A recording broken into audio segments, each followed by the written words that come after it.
Alright, I'm trying to stream here. We'll see if this works. And bingo.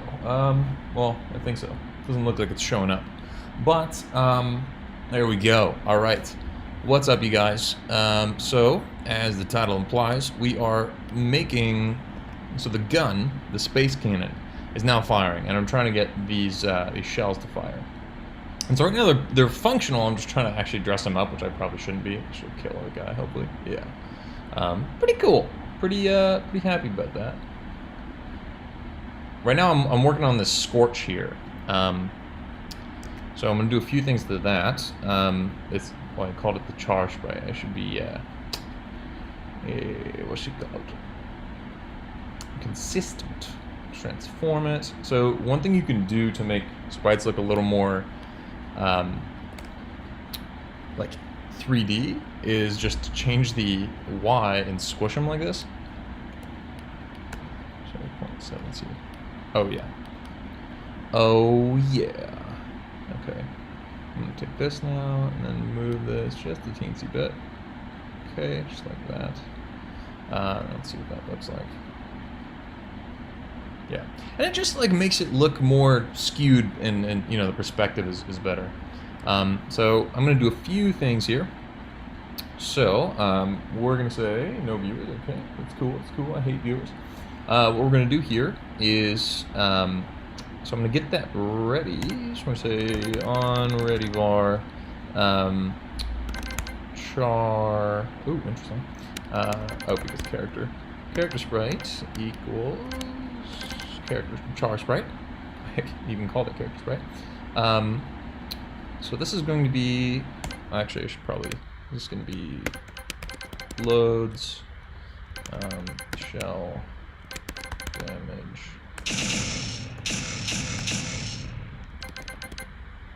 What can I spell? Damage and radius. Okay. And this is going to be shell effects. Okay. Okay. So here we have this tween here, and I'm going to say impact sprite tween dot interpolate property, and then this is going to be char sprite modulate. Yeah.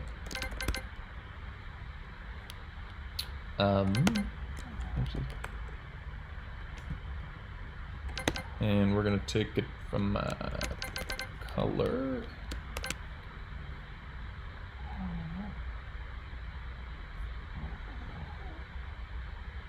Yeah, this needs to go here. Okay. And so we're gonna go ahead.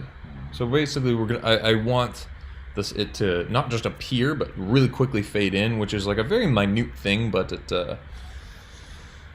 I don't know. I feel like it helps. I could either make it fade in or kind of like spew out. Obviously, both would be great, but I feel like I'm already putting this tween through a lot. But I mean, I should really not be too concerned with that. So, impact sprite. Oh yeah, if you're watching, it looks like we got someone watching. Go ahead and chat with me. I got it ready and pulled up, and it's pretty low latency. Oh wow, I'm hungry. It's only 9 a.m. Okay, impact sprite, interpolate property, character sprite, modulate color. What do we want this to start out at?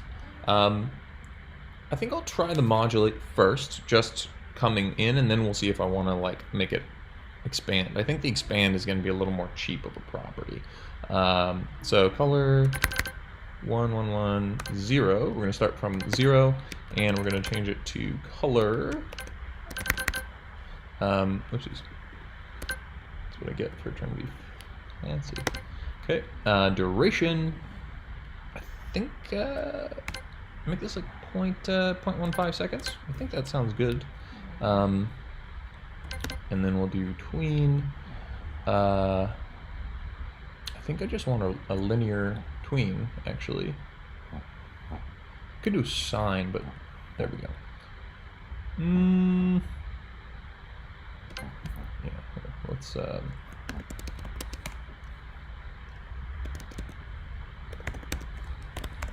usings.net. Okay.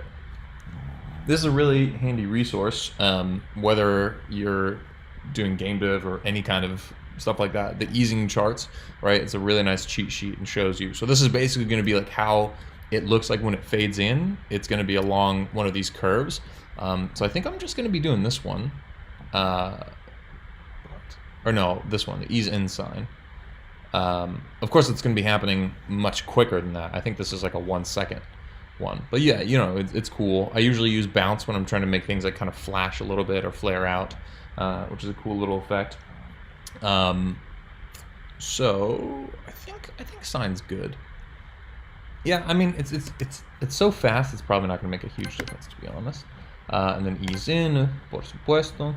And then I'll come here, hit that to make that nice and neat.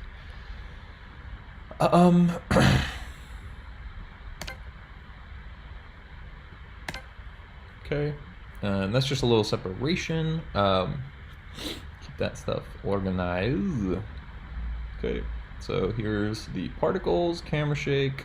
We're doing a lot here, but I think it's gonna be worth it. So we're gonna tween this in, and then I just want to see how that looks there, whether that's even necessary.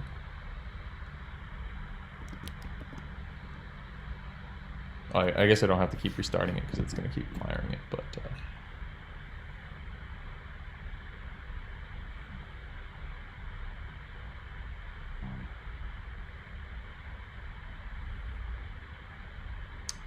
I feel like that's such a small. All right, well here we can just do this and see if I notice anything different.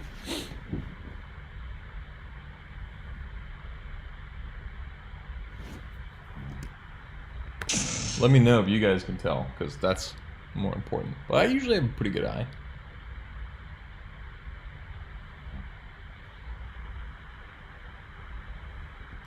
Dude, I don't know. You know what I'm going to do just for testing? I'm going to say, so if we're going to do randomize, say if range, say 0 to 10 is greater than 5, do this, okay. And so essentially we're flipping a coin, so that way some of these will have this set up and some of these just won't. And doing it that way, we should, like if I can't tell the difference between any of these, and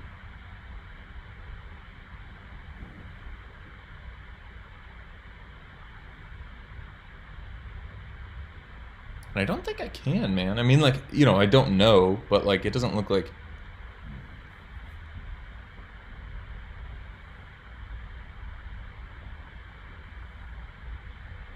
Yeah, I think that's unnecessary. I'm just not going to do that. But I'll tell you, there is still something I want to do with this tween, except it's not going to be right here.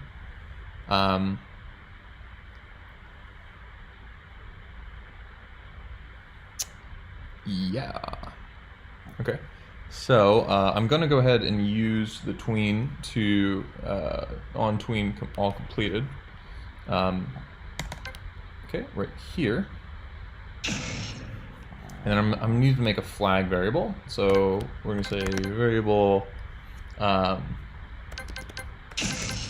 fade underscore complete equals false.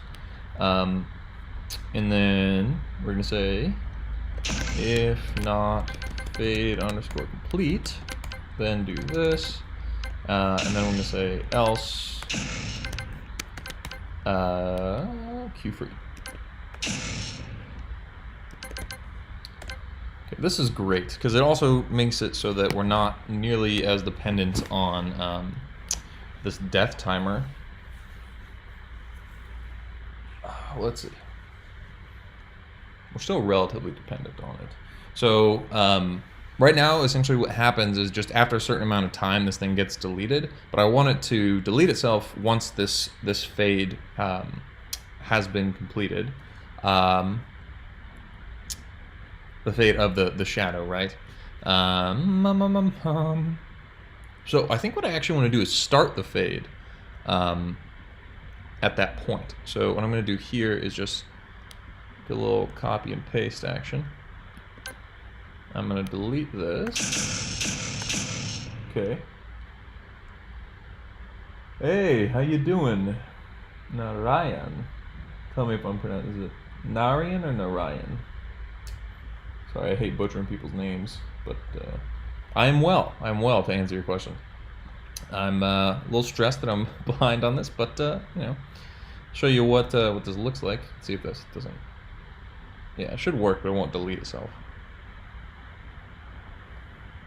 That's not what we're gonna have, but you know, it's kind of cool. So what I'm gonna do here.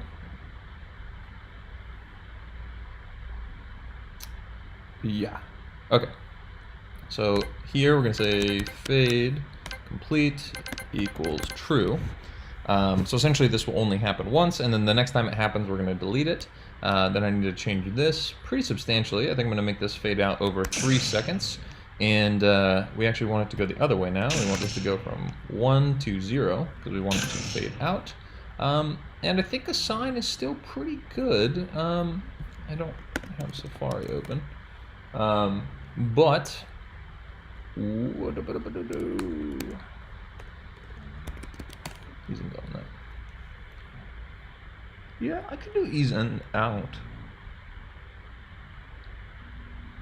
Yeah, I'll just do ease and out. I think that's cool. In, let's go out, and let's give that a shot. Let's see if that works.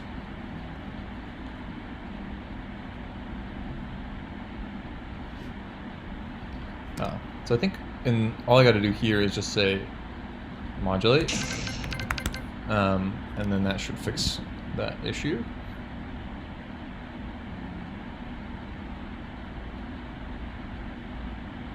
Why is it getting darker?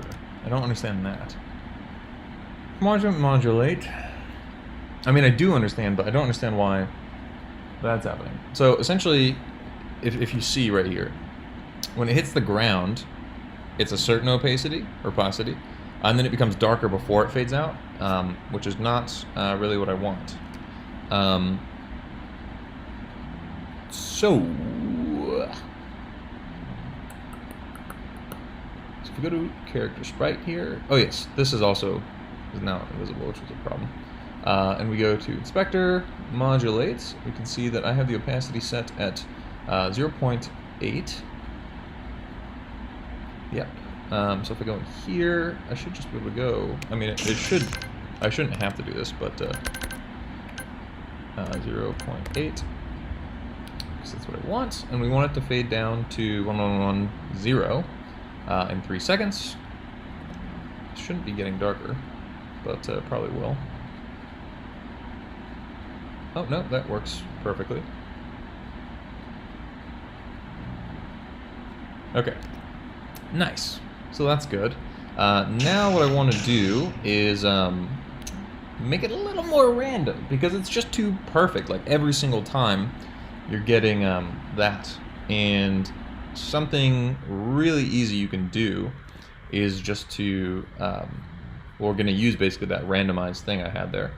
So we'll do this, I guess we'll do this right, probably do this first. So I'm going to say, do we have access to it? Yes, we do. So I'm going to say char sprite, flip H. Okay. And here we're going to say randomize, and then we're going to say, what's happening? Say if rand range 0 to 10 is greater than 5,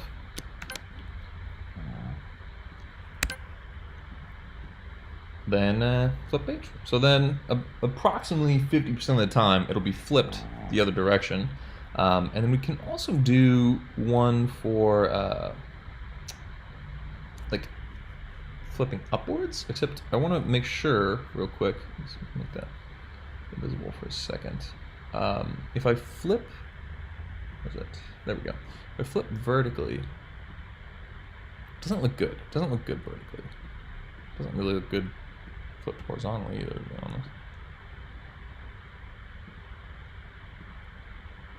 That's like the only one that looks good. So 2 viewers. Really happy you guys are here. So I'm not just talking to myself, which I would be doing if you weren't here anyway. But yeah, I don't think it looks horrible. It's flipped. The only problem is that it's not, because it's not centered, it's going to look very... Oh, all we got to do is change the pivot. That's what's wrong. That is what's... Oopsies. So if you hold V, you can change the offset here. And I want the offset to be what looks like 0.6 on the X. Actually, is that wrong? Let's see, what if I do 0.5?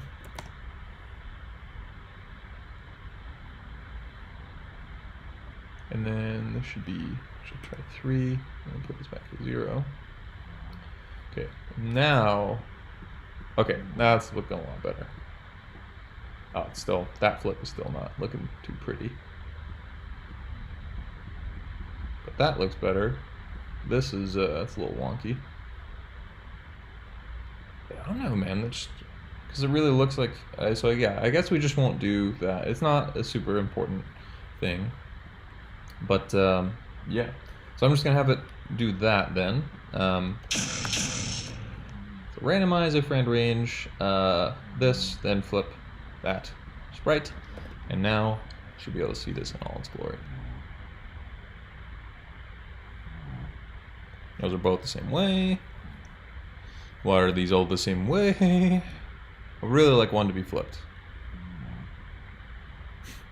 Okay, this is statistically improbable, so I definitely concoct something up.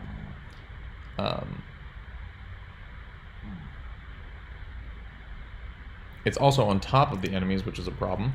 So I'm going to go here. I should be able to fix this pretty simply just by going to z-index and making this a z-index of 1, but I'm hoping this doesn't show up behind the background. Okay. It's clearly not flipping it still, but I just want to make sure that worked. Nope, it did not work. Oh, because this needs to be -1. That's why.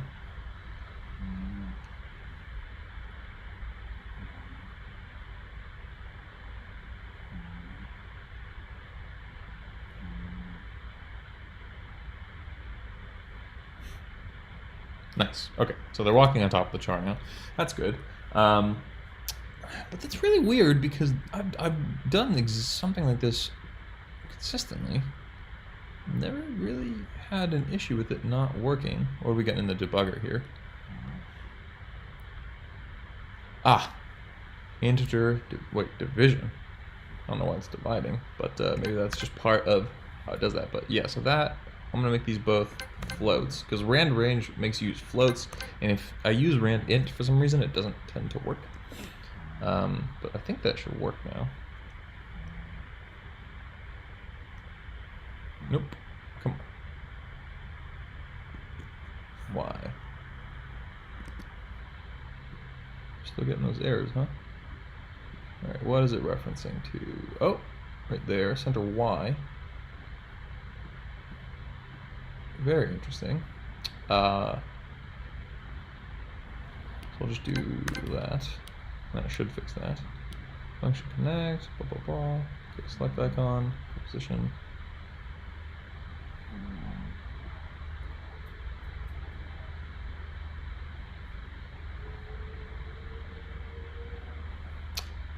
Okay, so these are global variables, and they are integers.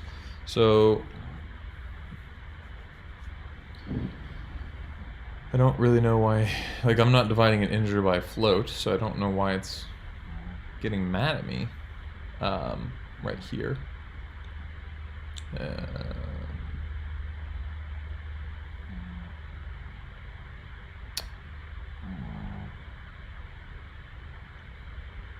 Oh yes, we don't need that. Standalone expression. The line has no effect.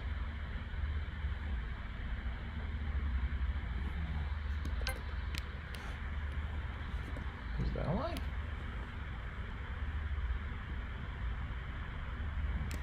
Alright, let's see what's going on here now. Okay, so that one was actually statistically chill. Like, it just happened to not flip. Oh, no, that's why.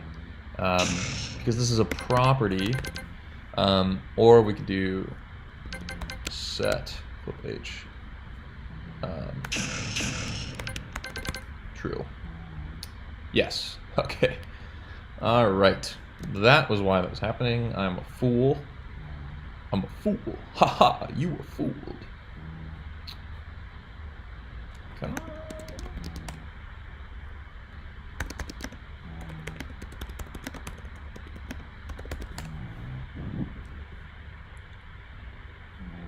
Hey guys, look at this new dress my mom bought me. Psych! It's a jumpsuit. You were fooled. I don't know why. I think that's so funny. Yeah, I don't know if you guys do. But, okay, so this should definitely be working now. I do want to address this because it doesn't like these. And they're coming up quite a bit. I don't quite know why. So globals.viewportX are not floats. It is, that's okay. Don't quite know why it's mad at me. So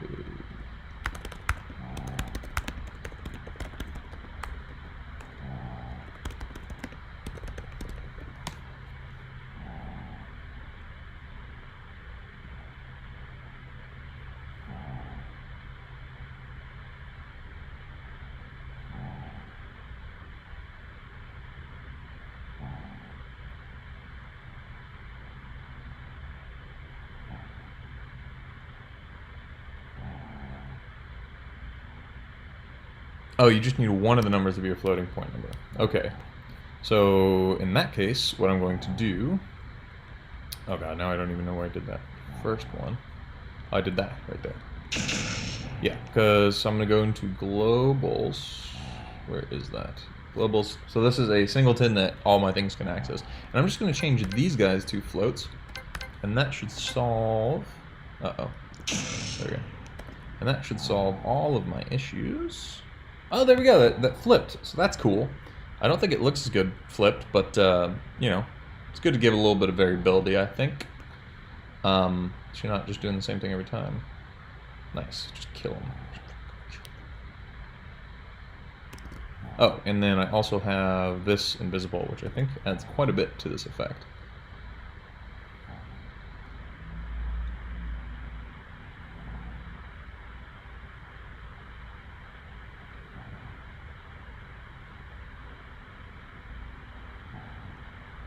You know what? I still don't think it's enough, so I'm going to add one more thing. Because I want this to look, I want this to feel like cool. Like, you hit that thing and it feels like something monumental has happened. So to do that, I am going to add something I already have in here. I actually don't know where I put it. It's probably, yeah, there we go. So there's an animation. 1, and then I don't know. Is that it? Is it 10? Yeah, it's 10. Okay, select all frames. Perfect. Add temps frames. And then we'll put this on, I think 20 is good. And then I'm going to take the scale of this and make it 0.7. So we want it to look like it's much more 6 even. I think 0.7 was better. Okay, I'm also going to take the visibility. Oh yes, I want to show behind parent for sure. Let's stick this up there. We want it above the character sprite though. Yeah, that'll be good. Okay, and then I'm going to modulate it because I want it to 0.05. I want it to glow a little bit. you don't have to be too far above. When it's something white like this, you don't have to be too far above 1 for the glow effect to trigger. That's how I have mine set up. Obviously, don't want this to continually do that. So don't want loop on. Yeah, so there's really... No, we want... Where'd it go? Animate sprite. So this is going to be shock wave animated sprite. And we're entered playing off, frame set back to 0. I mean, I think this is going to achieve quite a bit here. I actually think I'm going to go into the modulate. Set this to 1.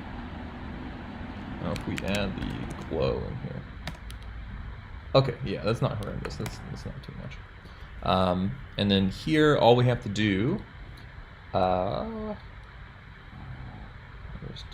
Yeah, I'll put that ish right here. So I'm gonna do this, and we're gonna say shockwave, and it's right dot play. Okay, should work. Yeah. Yeah. I sure hope it does. I do think this needs to go a little faster though. I'm gonna do that. See how that looks. Who does? By the way, are you on Twitch or only on YouTube?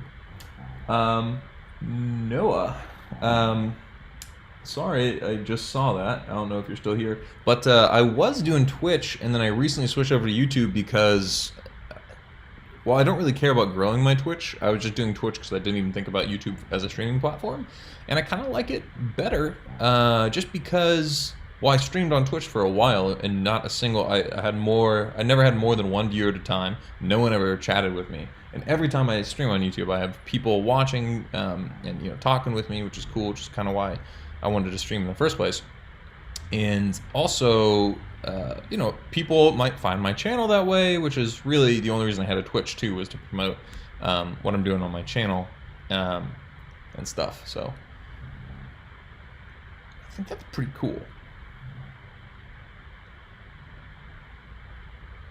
I think that's cool. I like that a lot. Yeah. Might want to shrink that radius a teensy bit though. So I'm gonna scale this down. We'll just divide by 0.5 maybe? Divide by 1.5. That's so you don't have to do math. I think that's better. I mean, I want it to look big and gnarly, but yeah. Oh yeah, but so yeah, to answer your question, I think I don't think I'm going to keep streaming on Twitch, although I do have a Twitch account. I think I linked it in my channel description, so you can go check out some of my earlier streams where I was making the turrets and stuff like that. But yeah.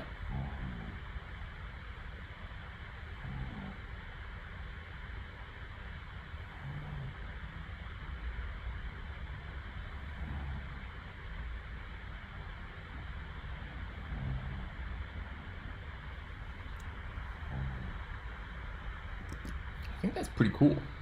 Yeah, definitely don't need it slower, but I might want this to go a little faster. I should probably... Yeah, we'll do that. Check that out.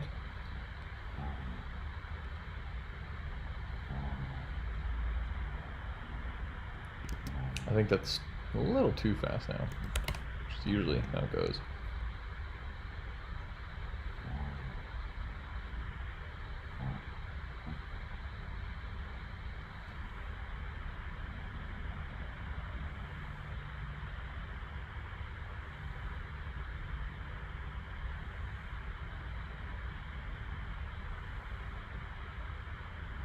Yeah, I'm digging that. Okay, so quite a bit of effects. I mean, look at that. That is like, that's more nodes than the actual turrets have in this game probably. Definitely the enemies. This is a more complex thing than the enemies. But it's 100% functional and it works, which is cool. So the next thing to do is to make it so that I can actually call this. So if you're still watching, essentially, you can see here we've got this tab system, this UI, and that's really what we're making originally. And so for turrets, you can select a turret, like let's say a machine gun turret or a sniper or shotgun, whatever, and you select it, and then you have this icon pop up, and then you go and you're like, okay, I want this to spawn like over here. You get the option to enter abort. You can do that. And right, I haven't set up for them to actually shoot, but then you'd hit enter and it would shoot. You can see it actually decrements your cost over there. I'll wait till that gets up to 50 again. There we go. Decrements the cost down to 0. But it's actually not too hard. We just say spawn essentially. So we're gonna essentially call ordnance, which is what this is. So you can do turrets and call down turrets, or ordnance, which is one of these. This is the first ordnance I've made, just because I think it's gonna be a little easier to get up and running than the turrets. And so now I want to make it so I can actually call this down, because right now I'm just having it spawn just so I can see it working there. Yeah. So, okay, save. And then I'll exit this. I don't think I need that anymore. So, I gotta do a few things here, yeah. Okay, so I'm gonna open up HUD. So this is what is really communicating a lot of information. Let's go in the thing here, the script, and this is doing the select icon, and then we have launch button pressed. Launch button dot hide unselected equals false. Emit signal item launched. Okay, so I think I'm going to forget where I'm using this item launched signal. Am I using it here? I am. So Moontonium counter and UI tabs.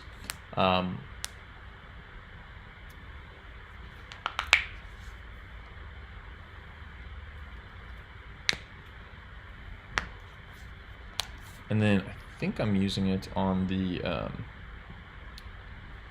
see, this is the selection icon. So the selection icon, which you saw, is actually its own scene. It spawns and then it knows what to do, which I found is just better than trying to control it from here.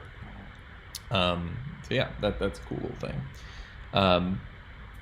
So if item selected, yeah, no one's talking to me. If you're there, let me know. I will try to be better. It was just a little quiet, so that's why I wasn't responding. But now I'm gonna on it, looking at you. I have my iPad set up over here.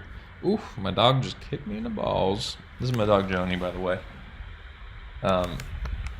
She's adorable, but you know, she's trying to like get herself comfortable, and she just kicked me in the balls. So that's fun. Okay. Okay, good. No item launch, which is good. Is it these very good? Yeah. So because essentially what I want to do is have this signal include stuff about the like what is to be spawned.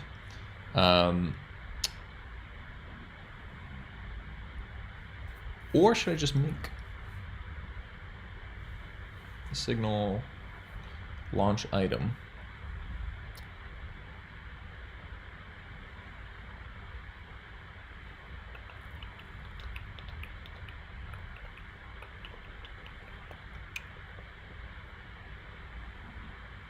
Okay, yeah, so essentially when you launch, I'm actually going to go ahead and pull up the... This is a little bit convoluted, which is why I really wanted to do this all at once. So that way it's all fresh in my head, because it's hard to even organize if I'm trying to do like stuff like this. Oh yeah, let's see, did I fix everything in here? Function connect returns a value, but this value is never used. I think I'm just going to throw these in there, because... Can I do this? Can I do... Yeah, we're going to do ignore. Because those are really annoying. The argument tab is never used in the function here. UI tabs. Yeah, it won't be. And I'll just run this game real quick. Okay. Just so all that's clean. I like to have a clean slate. Okay, so signal, select on return position. You can see that is, where'd it go? Where did it go? Selected. There we go. On selection icon, return position. So basically, once it's launched, this returns the position at which it needs to be launched to the, or it needs to be launched, but it needs to land, right? And this is just a vector 2, which has the x and y coordinates. So what we're gonna do is, oh wait, show. Why do we want the launch button to show?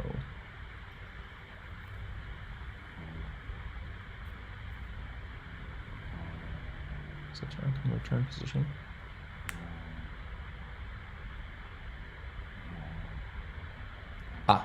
So when it's selected, that's when we return the position. That's smarter. Okay, good. I was actually worried about that. Oh yes, I should have that's why I was thinking about, so right now what's happening is when you click, this is actually handling the input right here, see? When you click, and then it's emitting a signal to it, right? And I could just remove a signal if I just put the unhandled input in here. So I'm heavily considering doing that, but it just takes a little bit of rework, and this works fine. So I don't know. It's just a little less convoluted. Is the only plus to doing that, of course. So I'm not gonna mess with that. I'm gonna go ahead and keep those closed so I can everything I don't need right now. Maybe we'll keep that open. I'm gonna close out just like that. So that way it's a little easier for me to read. Okay, so we're getting this location. Now what we need to do is actually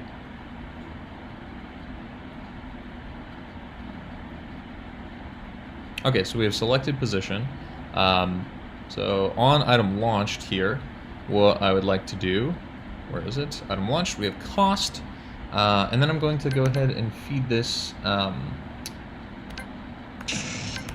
location.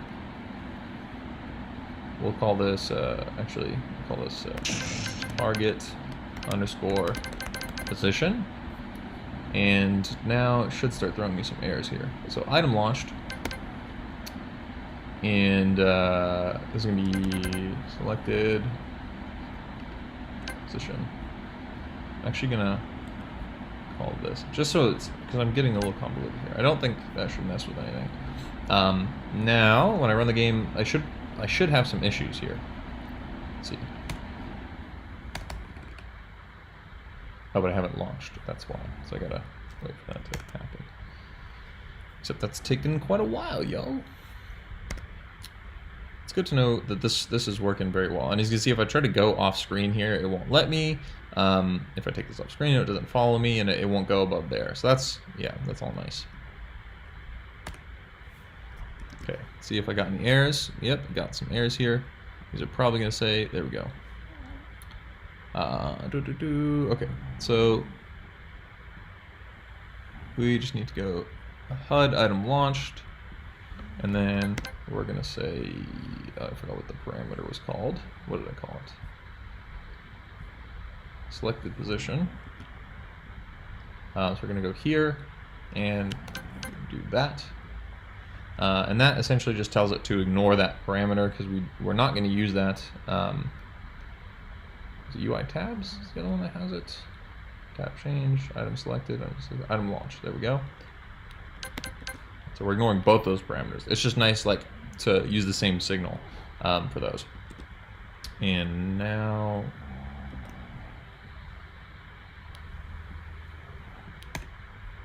okay.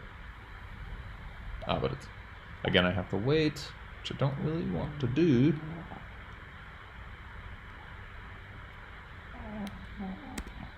That's nice. And then, so yeah, one thing I also did is, like, if you click this, you can click between these and it won't change, and then I'm like, okay. And then, all right, no errors. That is good. I mean, that should have happened, but signals are like a little weird in Godot. You know, you never really know how they're gonna screw you. So now that we are feeding the selected position, we're going to be using main to actually spawn these guys because we want them to interact. So I'm going to have to write a new function here, but I'm also going to connect the signal. Oh, you okay, boo-boo? Oh.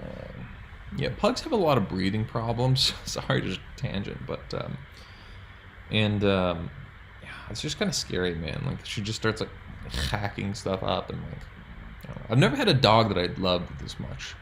My whole life, it's always just been, I didn't understand why people like cried and held funerals for their dogs. I'm like, you guys crazy. Makes a lot more sense to me now because she is so amazing. She makes me so happy. She's so loving and cuddling and cute. And she doesn't betray me like bitch ex-girlfriend. I'm just kidding. I don't. I've been dating my same girlfriend for like 6 years. Except she kicked me in the balls again. Kicked me in the balls again, Jody. Stop kicking me in the balls. Okay, so what we're gonna do here is go HUD. We're gonna go item launched, and we're gonna add it to main. Oh, we're getting a little bit of lag here. I'm actually surprised it's been doing this, handling this all so well. Yesterday I just couldn't after I went Big Sur. Nothing but the essentials open right now. Okay. So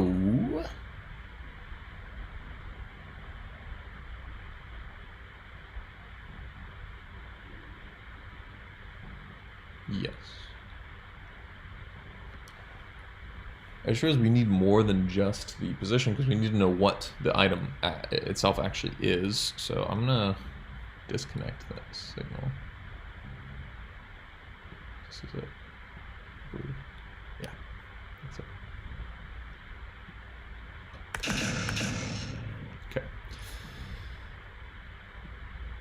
So think about like, so what does this need to spawn it, right? One, it does need the position, of course, but it also needs whatever is selected, which we also have here. So var selected item, we don't want that to be, oh yes. Item selected.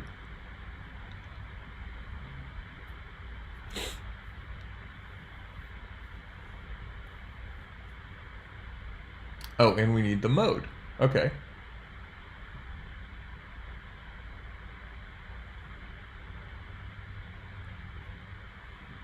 Okay. So here's what we're gonna do. Nice. Okay.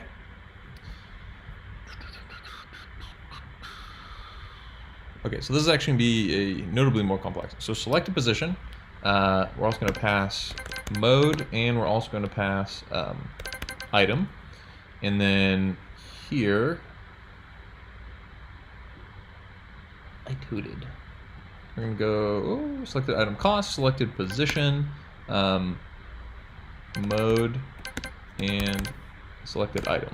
Okay, and then we're gonna have the same growing pains here. It's actually just, except I want to go up here. Yeah, there we go.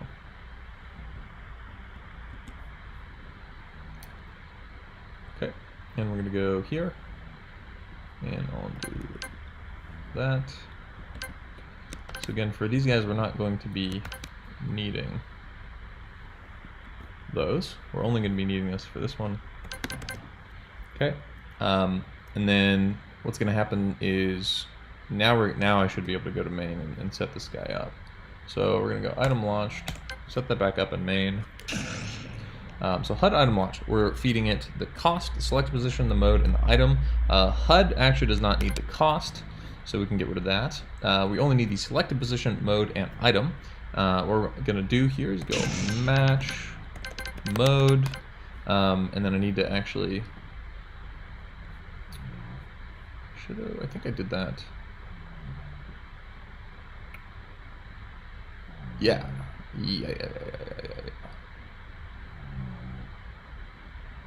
So I'm actually just gonna copy paste this. I'll do that.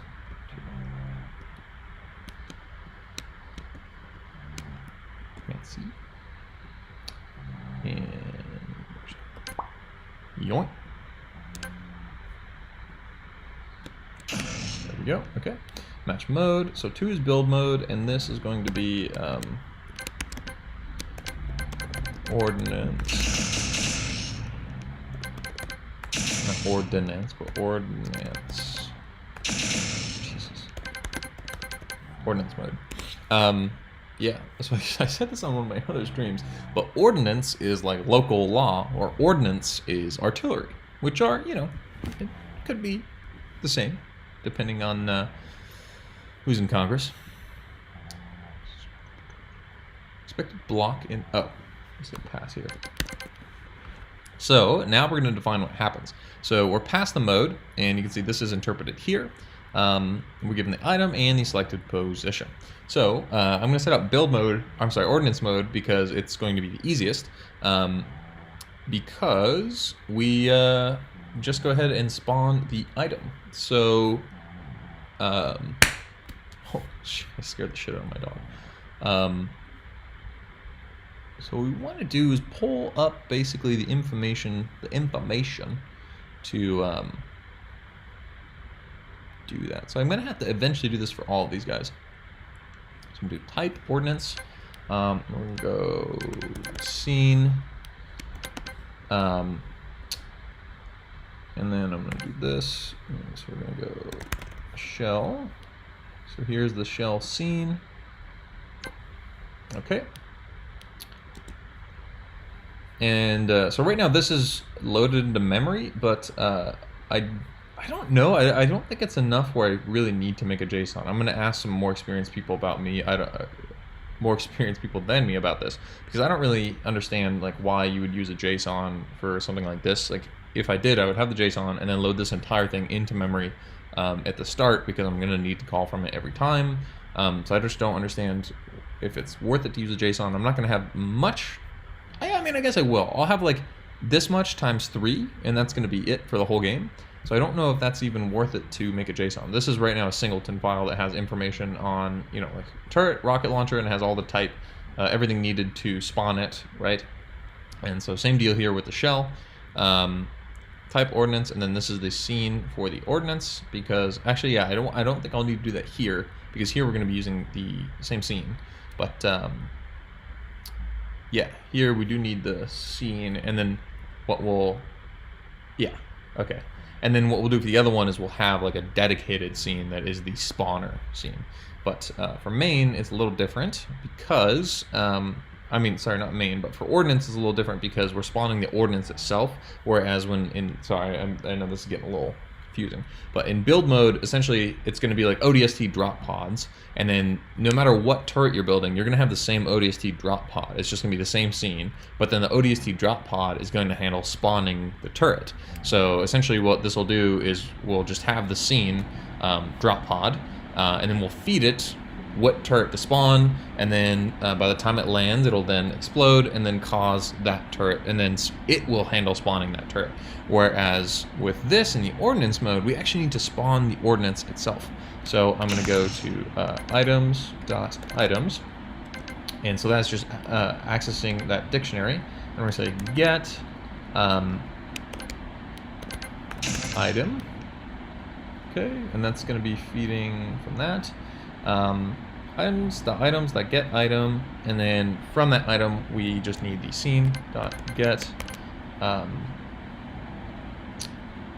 oh yes, scene. Okay, because that's static, that won't change.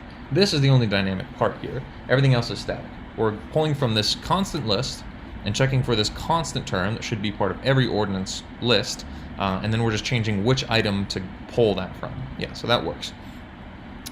So that's going to be the scene. Now, what do we want to do with that scene? Well, we need to say load.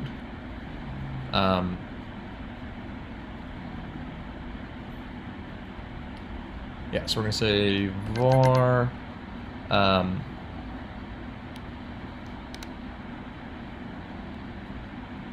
we'll just call this ordnance.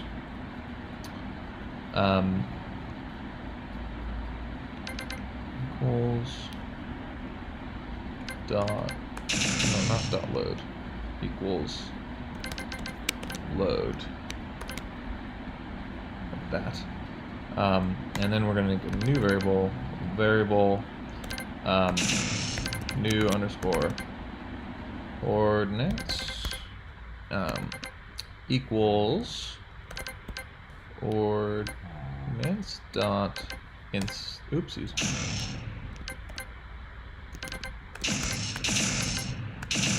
Instance. Okay. So now we've got an instance scene. We're gonna go. Did I make y sort? Yes. So we're gonna say y sort dot add child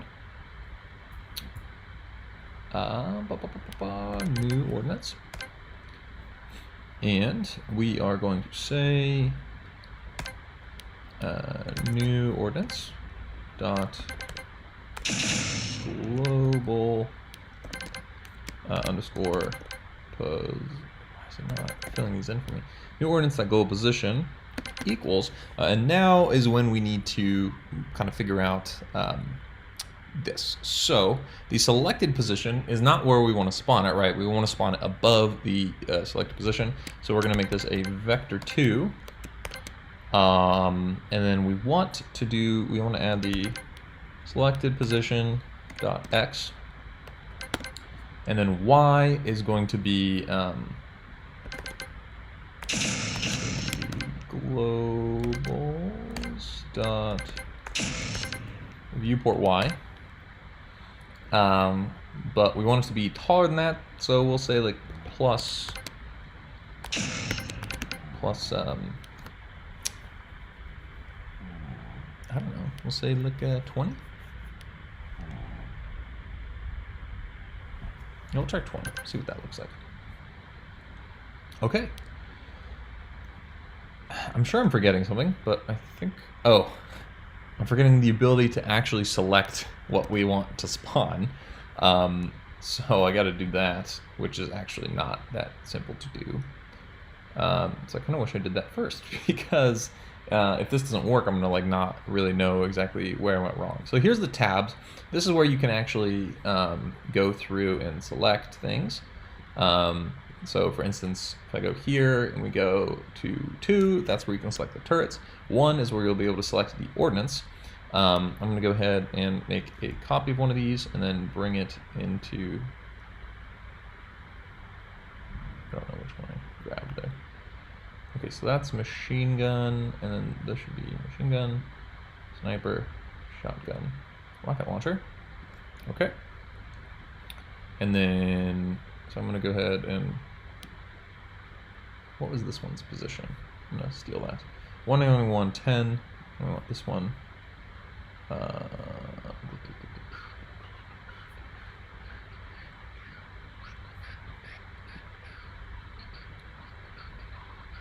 191, 10. That's a wrapped position. That's one.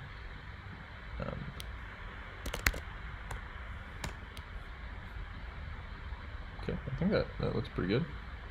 Okay. Now, I don't think I put this in here yet. No, I didn't. So we're going to go into this scene. And so these are dynamically set up so that all you should have to do, but now I have to set this whole thing up, is select from here which one I want. So this is going to be, this is going to be text, this is going to be, oh, I need to go into items and make sure I get exactly whatever I call this here, because it is important, right there, okay. 100mm shell is now something you can select. Upon the ready function is when we're going to load this.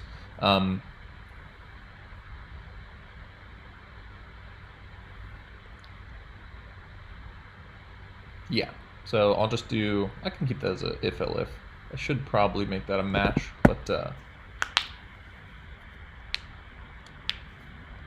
it's okay. So we're going down the list. So if item type equals turret, then we do that. If, or else, basically, because the only other thing we can spawn in this game is going to be ordnance. We know what info do we need to include, and that's going to be the damage and the radius.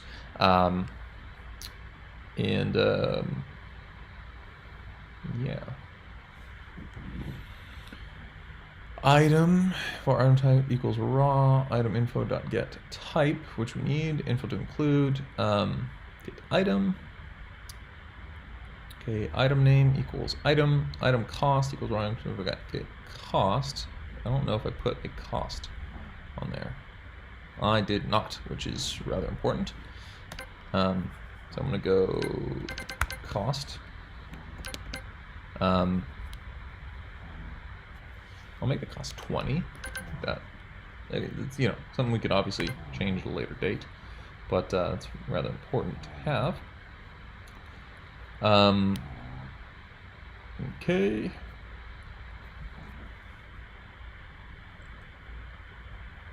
So now it's got cost. Okay, and we've got info to include. This can be, and then for stat in info to include, var stat text equals blank blank equals stat strong info get stat.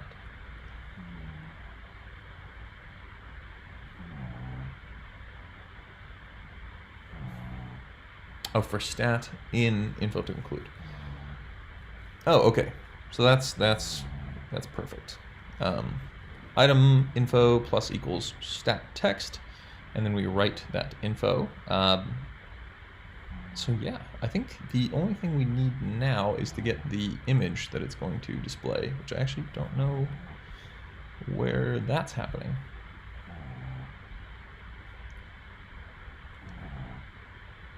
Set text, write info. There we go. Turret head texture dot set texture load raw info.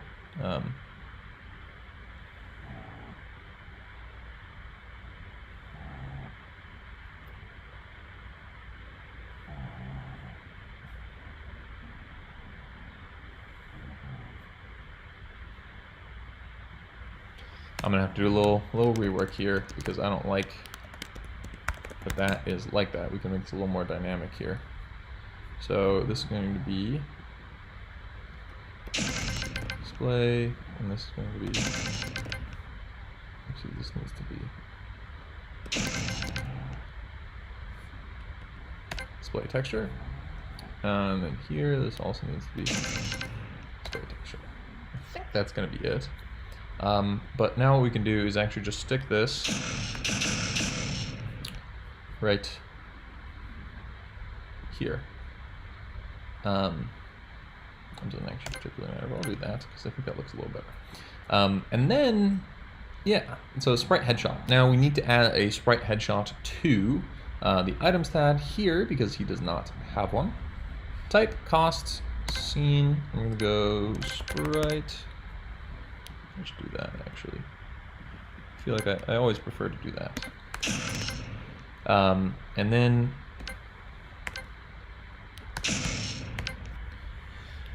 so now we need to add a headshot scene for that ordnance, and or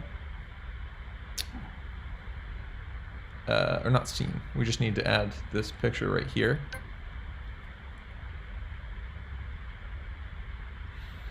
But we put it in too many quotes now. Okay. This will work, but not well. Like, it won't break the game, but it won't work well. So now if I load and I go over here to ordnance. Uh-oh. Let's see.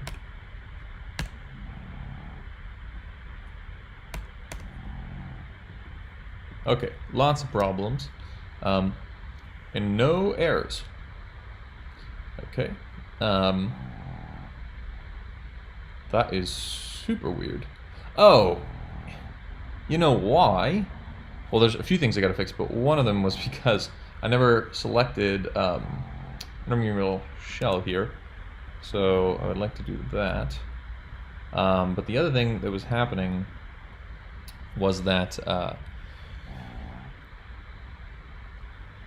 oh, I don't. Damn it. Oh, actually, I should be able to get into there.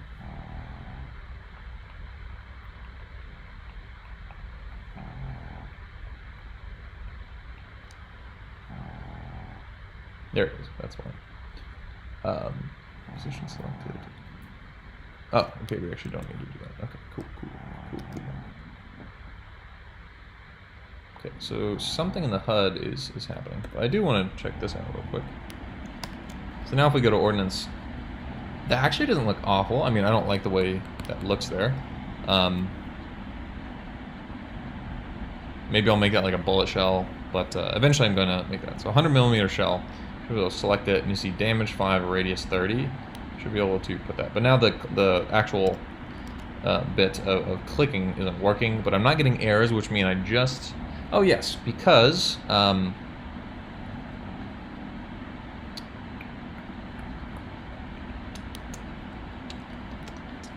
should actually be all I've got to do there. But, yeah, I think I'm going to be changing that. No, because I still need... Yeah, that was... why I didn't end up putting the input handling in the selection icon was actually because I would still need to feed the selection icon the mode for it to know. Yeah. But see, this is the thing, is that emit signal position selected true. But see, all I would have to do is say, basically, if whenever I spawn it, I would just have to give it the current mode, because we'd already be in that mode.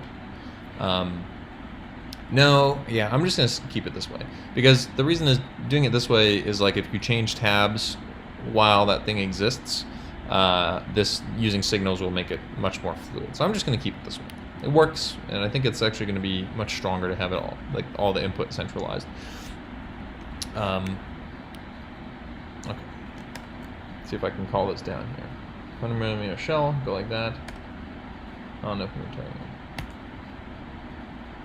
Okay. Well, something happened. That's cool. Oh,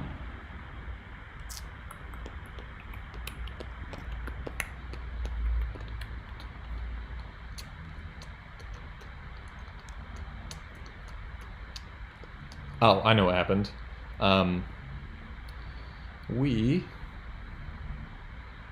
Yeah. That's hilarious. We don't need the viewport Y. We just need -20, because it's running at the top, so it's 0. That's why. It's not the viewport Y. Viewport Y would be the bottom. Okay, so I should be able to go like this. Oh my god, I'm so excited. Ooh, baby!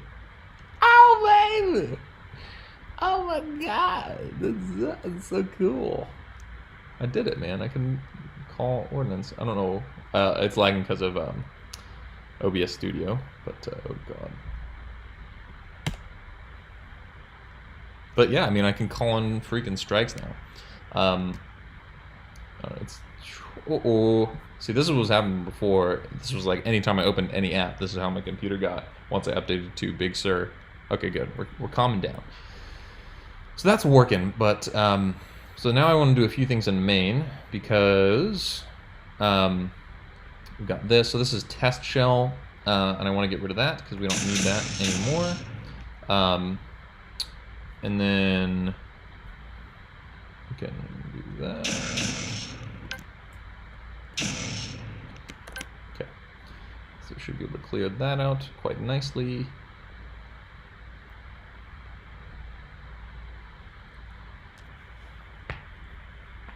This is also something that I'll eventually be able to...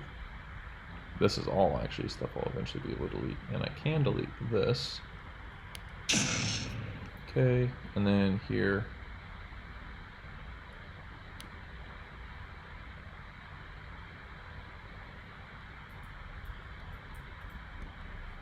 So I'll just do this, and then we'll just say globals dot viewport Y globals dot viewport X. Okay, it's a little bit of housekeeping. So now I want to open up the Earth scene, and then I can actually close the HUD because the HUD is all working. So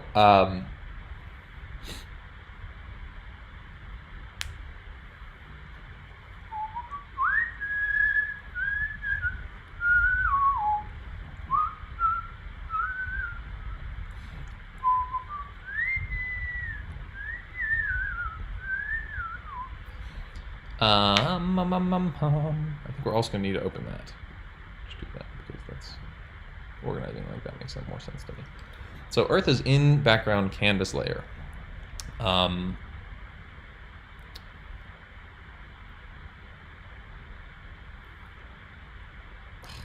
wish I'd never made this a fucking scene. It doesn't need to be its own scene, honey.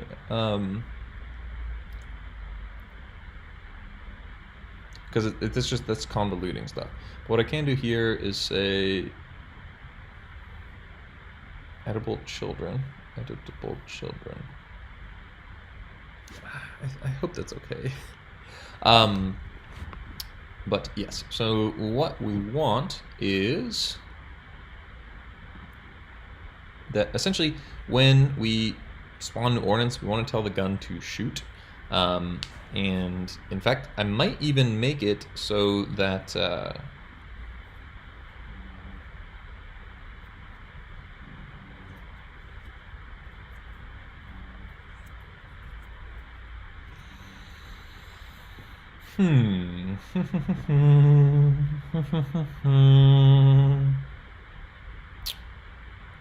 So yeah, essentially when we hit the enter, I want to tell the gun in the background to shoot, which it has a function for, so it's not too difficult.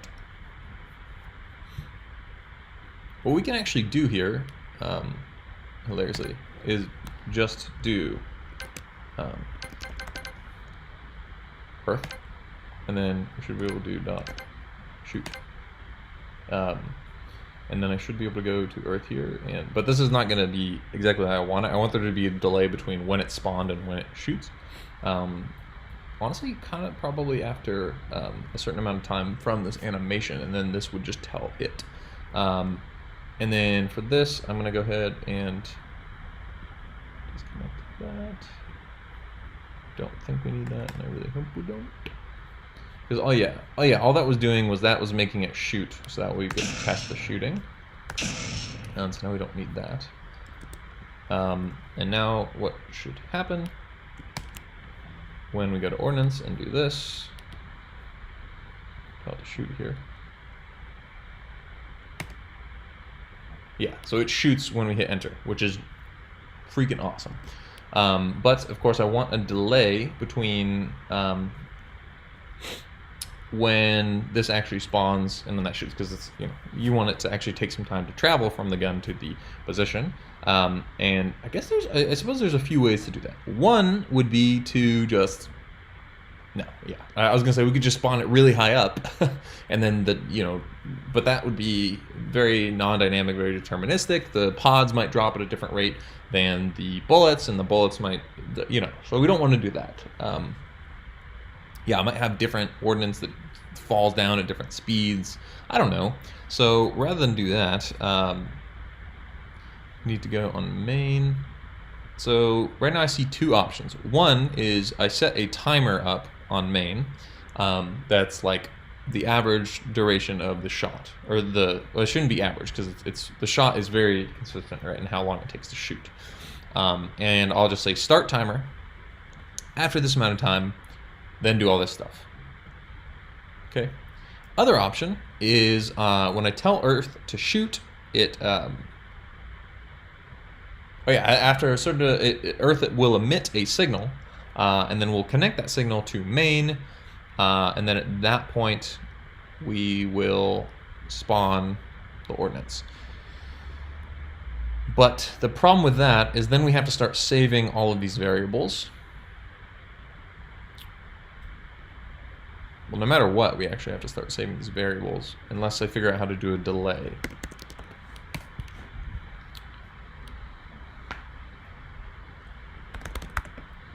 Uh-oh.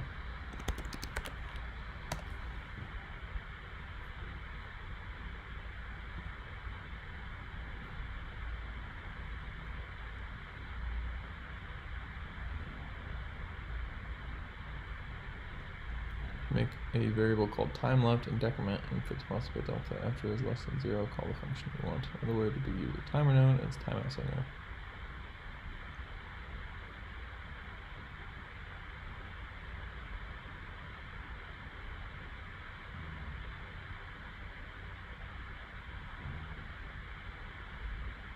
How old is this? 2016? Yeah, no, thank you.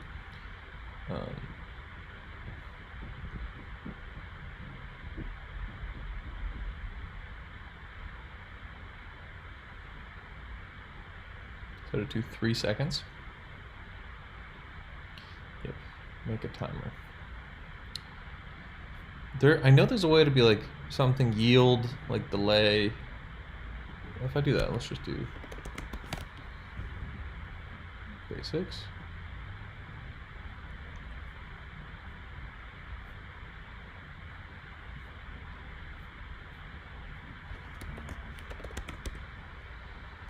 Yield.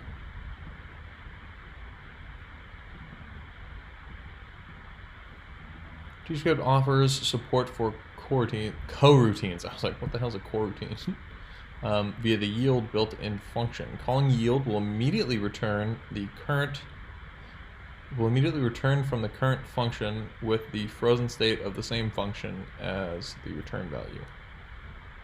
Okay. Calling resume on this resulting object will continue execution and return whatever the function returns. Once resumed, the state, here's an example, yield print world.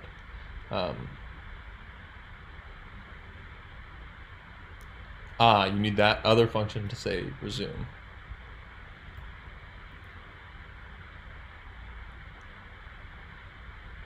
Oh, okay. That's actually tremendously easier than what I thought. So I am going to be using a timer, and yeah, lit. Okay, oopsies. So what I would like to do is then say shoot, and then we're going to say yield, right? Just like that. And then what I'm going to do is add a timer node here. Okay. And I'll say launched.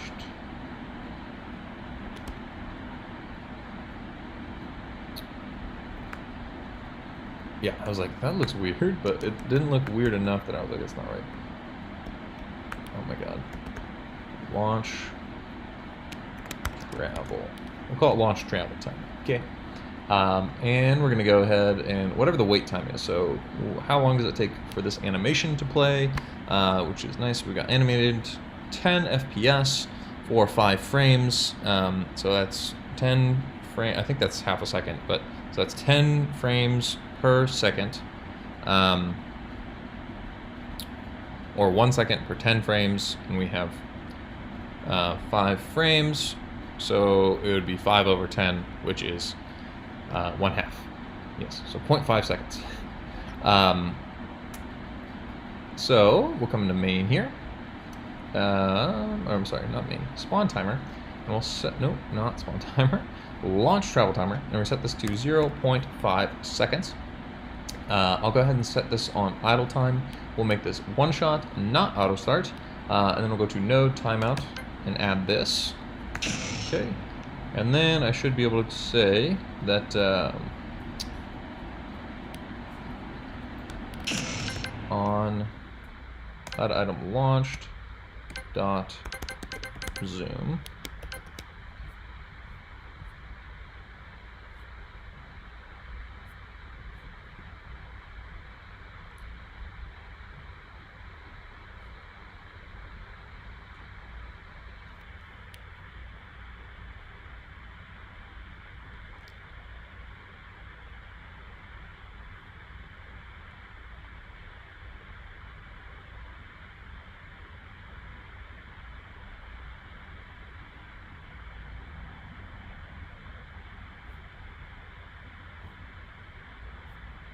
I don't have any of these function with parameters.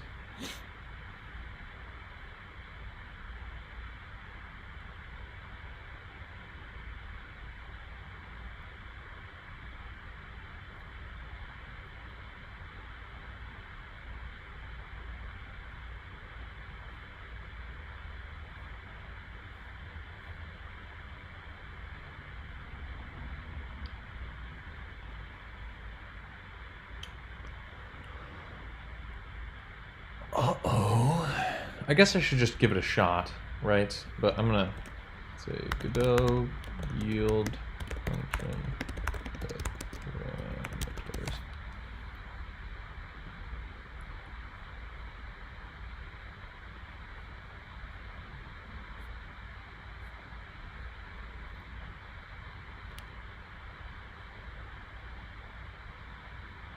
Fuck, there's something.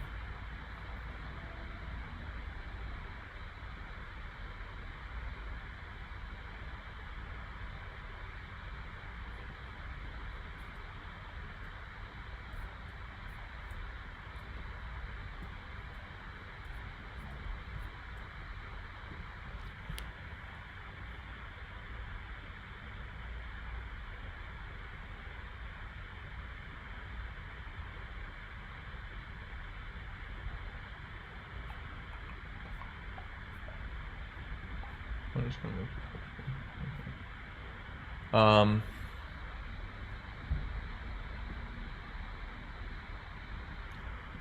So I really don't think this is gonna work. Why doesn't it have like yield? Oh, here we're gonna do yield. Yield object equals null string signal string. Okay. Stop the function executing and returns the current suspended state to the calling function from the caller call GScript function state dot resume on the state to resume execution. This invalidates the state and resumed function. Dude, why you gotta use weird fucking words that no one gets? A little bit of lag happening. If passed an object and a signal, the execution. Okay, so that's emits the given signal. In this case, yield returns the argument passed to emit signal.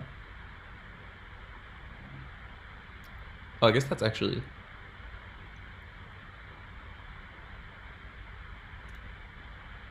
If passed an object and a signal, the execution.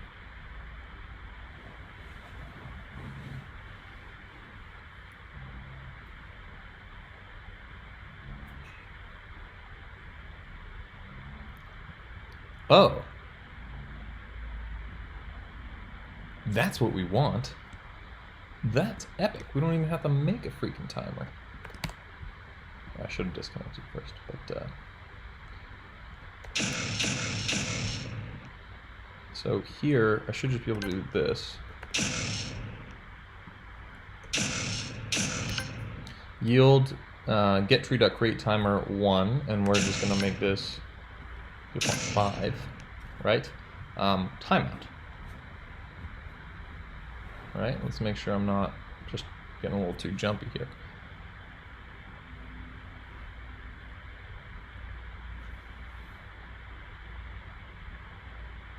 I mean, worst thing that can happen is my whole game breaks and I get cancer, so.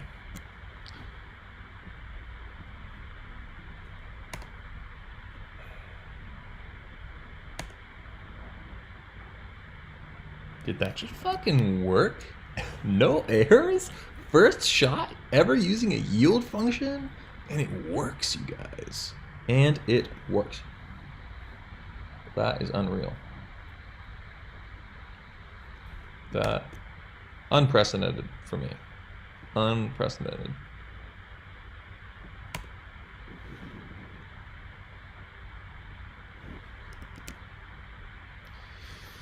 Everybody, I take my leave. No, I don't take my leave. I'm gonna keep working on this, but the only thing is there's lag, and I know that that's a little too long. It just feels too long to me. And the longer the game runs, the longer there's lag. But of course, I need to wait for.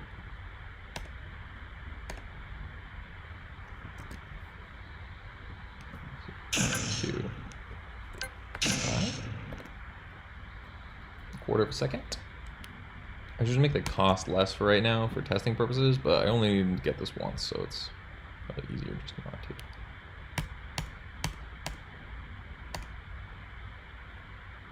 Oh, right. I'm bored. I want it. Uh-oh.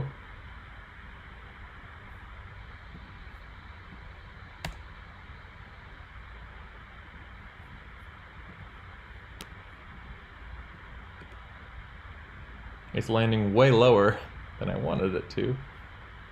Shoot down here, am I having the same problem? Uh-oh. Uh-oh.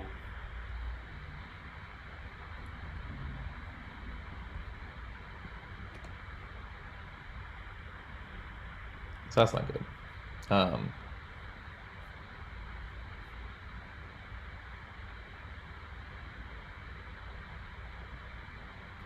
I think I actually know why. I think that's actually a problem with the shell scene itself.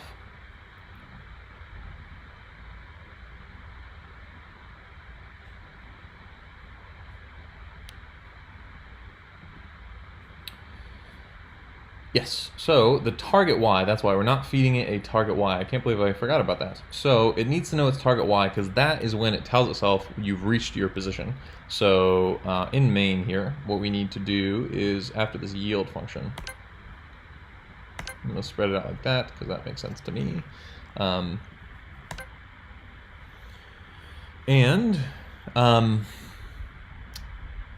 new ordinance equals ordinance dot instance. Okay, then we say new underscore ordinance dot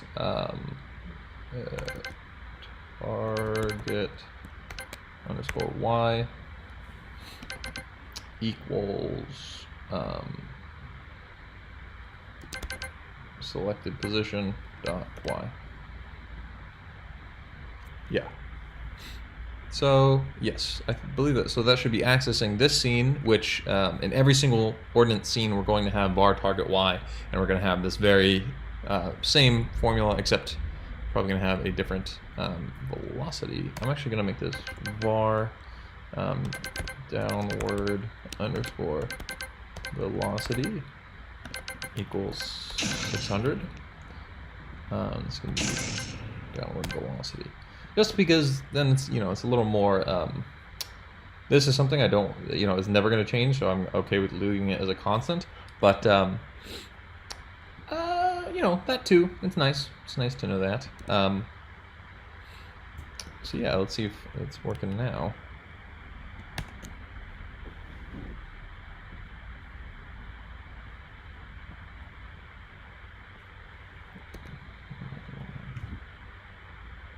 That looks pretty good.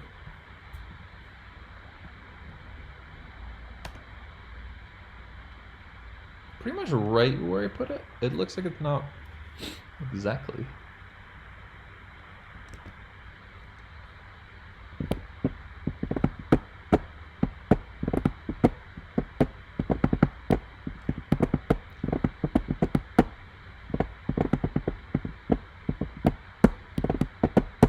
Here's where we go. I'm going to go ahead and cheat this a little bit. So I'm going to make a,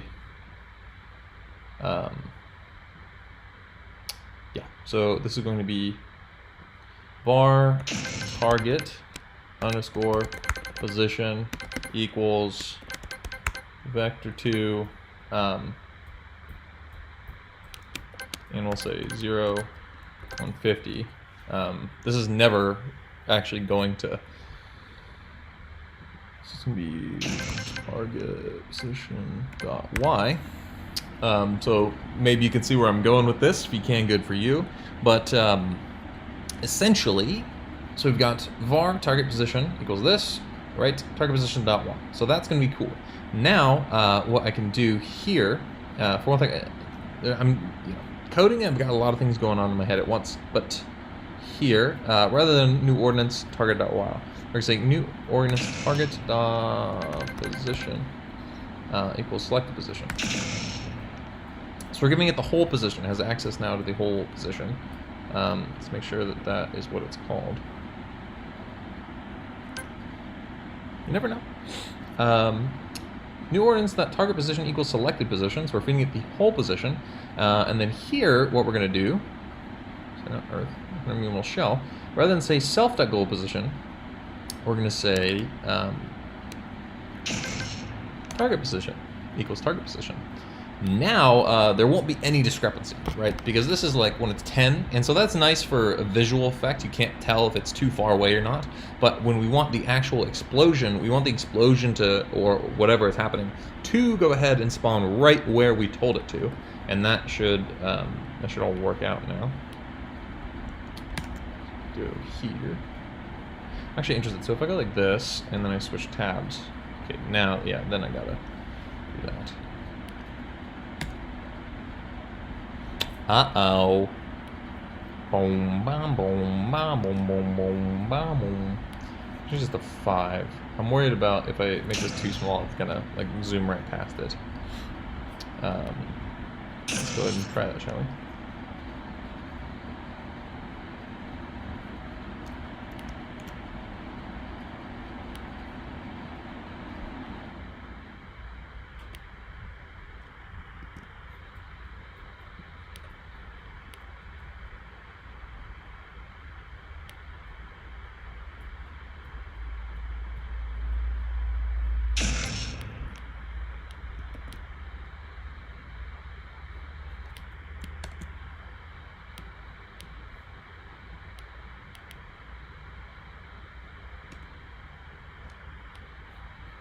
I gotta do this a few times for science purposes, of course.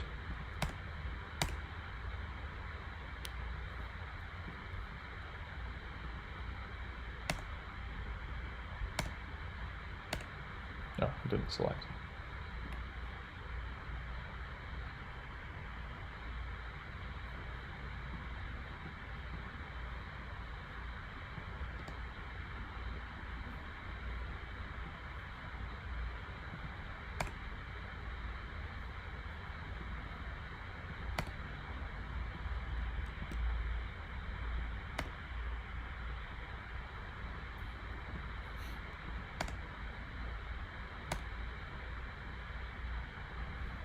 Dude, I mean, this is fun.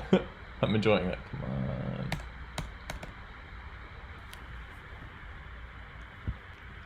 I mean, it's working, and it looks cool, man. I dig it. I dig it. I dig it. I dig it. Look at that. Look at that.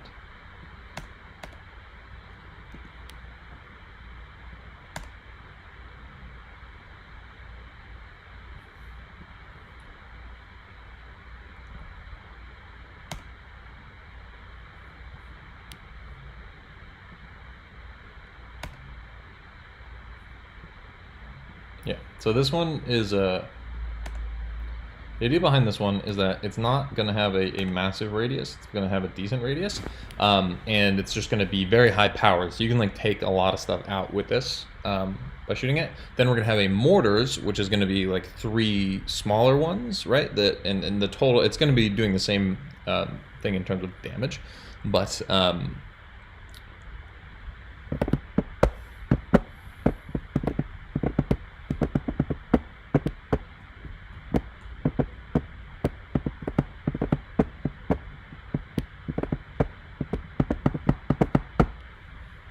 yeah, man, this is working, 100% working.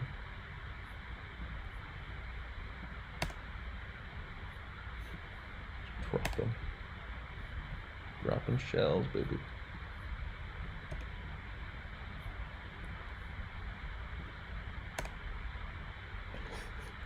It's fun, dude.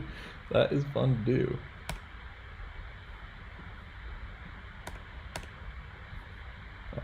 Dude, I swear it clicked. But I'm not getting prompted launch. Oh, you know what? That's why.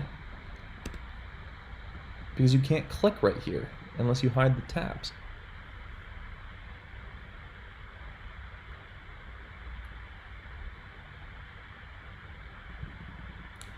I wonder if I can fix that. So this is all working. That's good. Working wunderbar.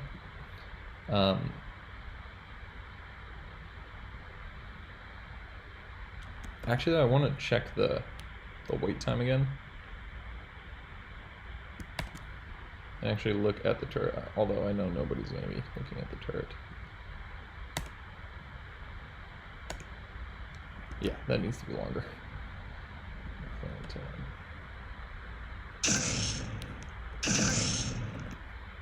I know I had these before.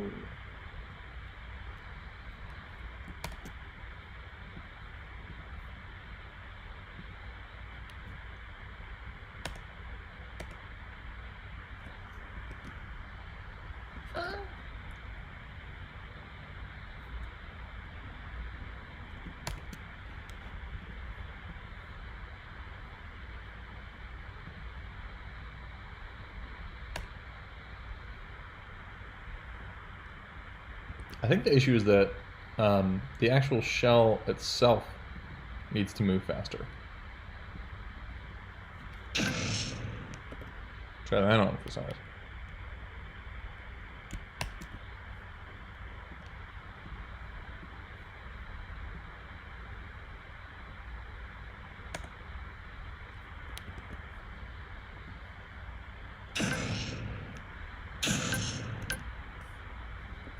Let's just go crazy.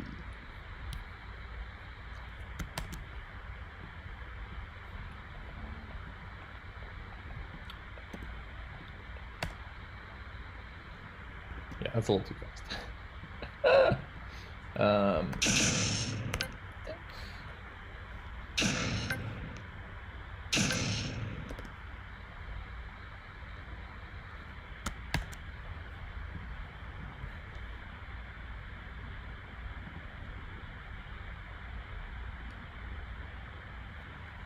That looks pretty good to me. But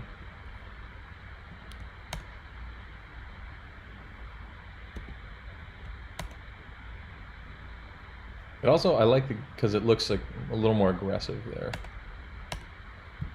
Oh yeah, I still can't click there. Gotta fix that.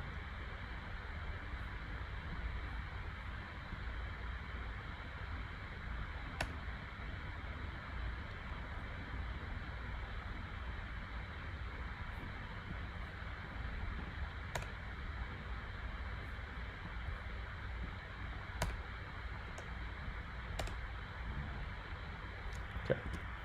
And the other thing I do want to do, well, I guess we actually got to go to this scene. So I actually do think that it should be a little slower.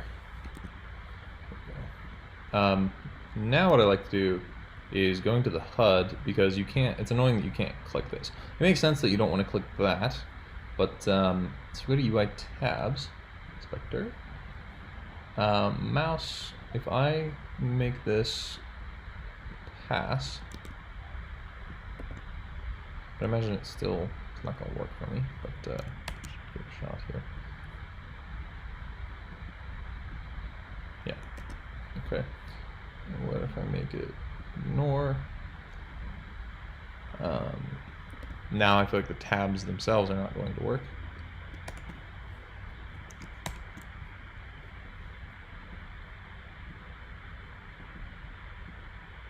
Oh, they do. It's weird.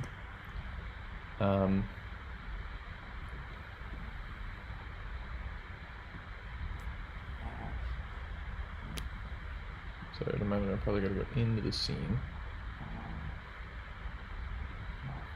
And for all these, you gotta say, yes, that's what I want.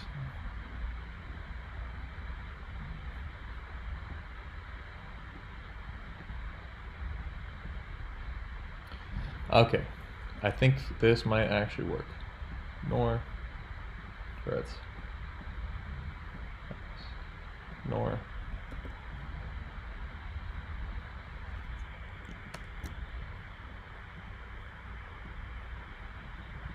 No! Come on, why? Why?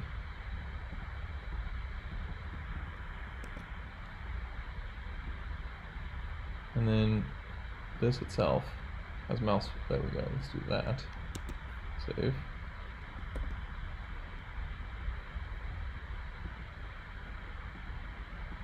Nope. Come on, dude. Doesn't make a whole lot of sense to me. Because at that point, it should. So,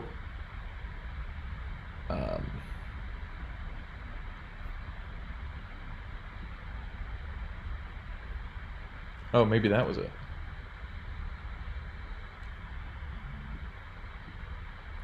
I really didn't think that was going to be it. That is awesome. That is awesome. Can I do that still?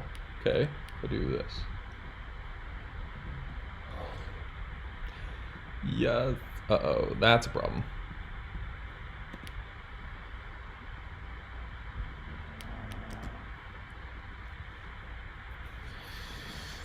Ah, that's a problem.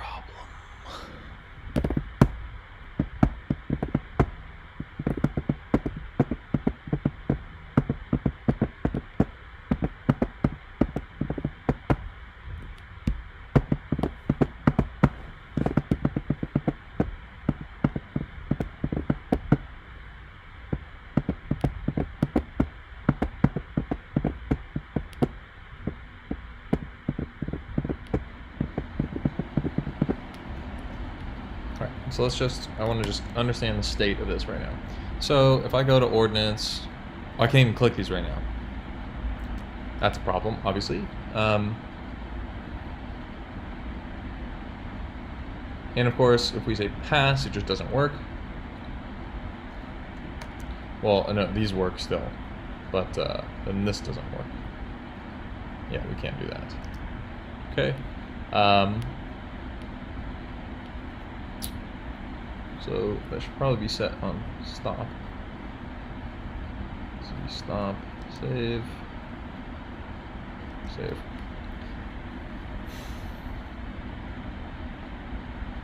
So I have a an idea. I just don't know how ideal my idea is. But I think I want to try it. Okay, so we're gonna add a. I'm gonna see if there's anything made for this. I just want something that's going to detect if your mouse is in an area, and my idea is just to use a control. It's actually, I wonder, because if control has mouse entered, these are properties, mouse filter, methods.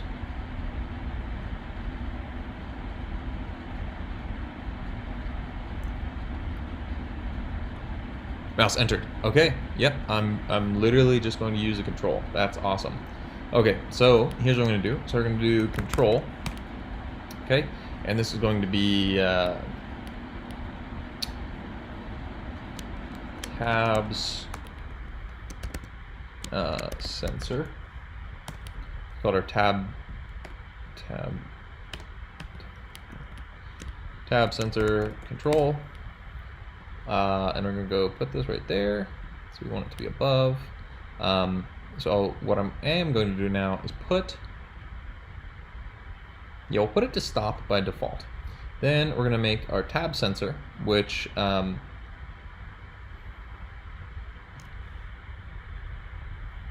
could put this in UI tabs, couldn't I?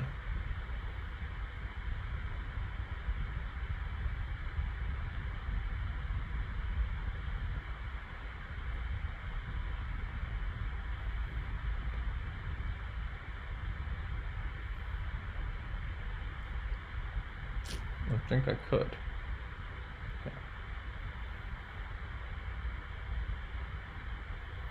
Okay. No, because if it was a child of this, then no, that's not actually the case. Well, we'll see. We'll see. So I'm going to go into UI tabs, and I'm going to make that same thing. Add a control. We're going to call this, oh. Yeah, because if it's a child of UI tabs, then it does that. So yeah, we do need to do it here. Which we can just do, nope, okay. Control node, it's going to be tabs mouse detector. I don't need this to be tabs mouse detector. Go ahead, put that right there. So by default, I do actually want tabs to be on. Ignore. Okay. And just like that. Like here, we'll make sure we got UI tabs. It's on ignore. Tabs mouse detector. I wonder if I can do this. No, that's not what I want. But that's okay. So essentially, I don't want that to be full rect, the top left. So UI tabs, we're going to basically copy all these parameters. So position 8270, size, can I do that? Can I just do copy parameters? I think I might be able to. And then go here, and then just do paste parameters. I think that worked. Except that, let's see, the anchor in the same spot? Yeah, anchor's in the same spot too. That's great. Now we're going to change a few things here. So essentially, I only want these to be active when you're in this area. So I only want you not to be able to... That's the wrong one. That's great. That's great. That's great. That's great. Love that. Love that. Cool, cool. Cool, cool, cool. So I'm going to do something like that. Okay. And we'll make this a little bigger on this side too. That's okay. And then we definitely don't need all of this down here. We also don't need... That's okay probably, but I'll just bring it in a little bit. Okay. And so what we're going to do here, in fact, I'm just going to give this its own script.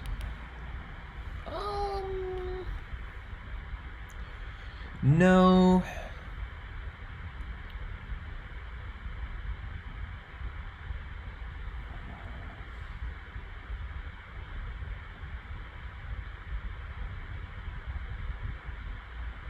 Yeah, I will. I'm going to use signals. I'm going to use even more signals. So yeah, we're going to add this script, create it. And essentially what I'm going to do is we're going to add two things here. So mouse entered.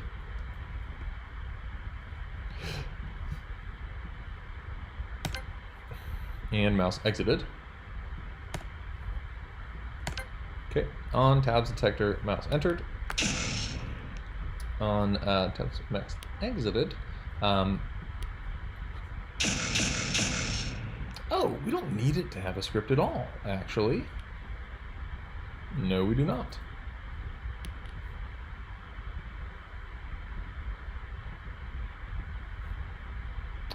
I'm going to remove that, and we'll go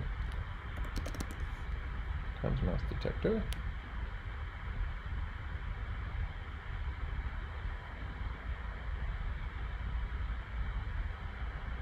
Oh, because it's in there. Remove. Okay. All right. Now, what we're going to do is actually just connect those two UI tabs. We're going to say mouse entered, UI tabs, connect. Mouse exited, UI tabs, do that. Okay. So we've got these wunderbar little functions, yeah. And what we're going to do is just say we need to get access to that property, which is mouse filter, property mouse filter. And I should be able to just set that. Let's go UI tabs, and here I think I have the tabs container here. Should be able to go to properties. Oh no, that's a control property. Yeah, we go control, go to properties, and mouse filter. Okay, and that's set by index. Cool. Set mouse filter. Beautiful, beautiful, beautiful. Okay. So we're going to go in here. We're going to say set underscore mouse filter. So when it's entered, we want it to be not ignored. So that would be 0. And we want this to be 2. Yes. Okay. So essentially what this is saying is that when the mouse is entered, we want this to stop. But when it is not, we want it to ignore. And that way we're only actually having this become a much smaller area than it was. And so if we go here and look at the 2D, only in this area will you not be able to place a turret or place the thing because you're going to be selecting these guys. So, and you of course can just by doing hide tabs. Oh, I hope this works. Let's see if this works. Yeah, so that worked, right? But can I switch tabs is the question. No. Or to X. Why is that not working? It should be working. Haha! That's funny.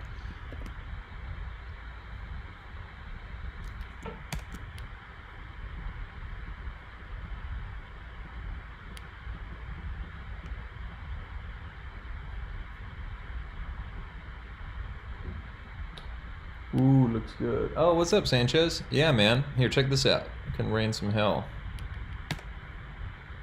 So we got a little bit of something going. You can see I made the turret in the background. It shoots these guys, so it actually has a little shooting animation, which is pretty cool. As you can see, the whole Earth moves down and then moves back from the recoil, which I thought was pretty cool. Yeah. I think I'm gonna make a different icon for the ordnance because I want like a AC-130 aiming icon to kind of be there, so it looks like you're really shooting. But yeah, there's that. So got this thing. I think the radius might be too good on that thing. I think I want to shrink the radius a little bit because this is meant to be like a high caliber, like does real damage but not that big of a radius, and then I'm gonna have like a mortar strike which does a fair amount of damage over a more even radius. So yeah, we'll see.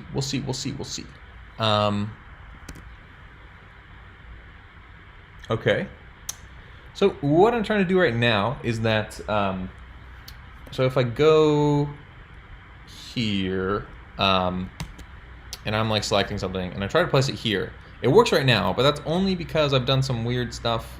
Well, now I'm not, yeah, see, now it's not letting me click that. Don't quite know why. Go here,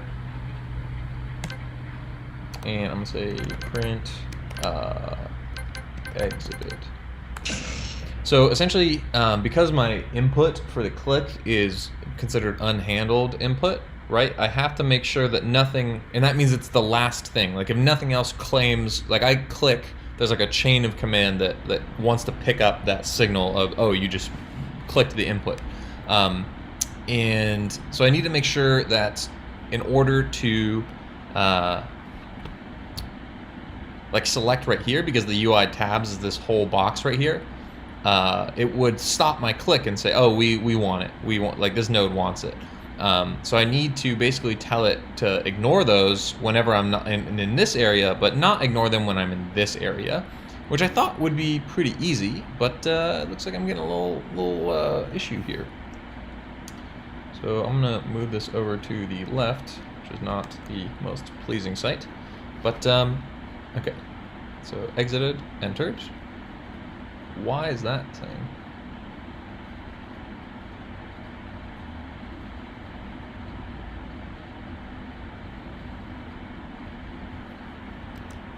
Maybe I just need to make it a little bigger?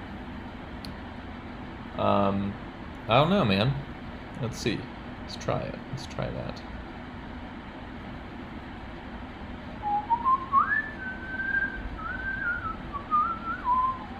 You know what I'm going to do is I'm going to add a color rect.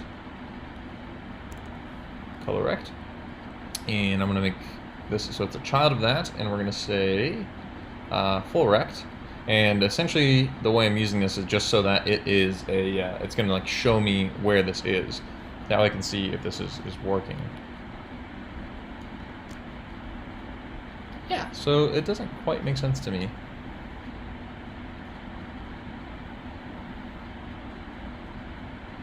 Ah, because this is, that is crazy to me. Mouse, ignore. Okay.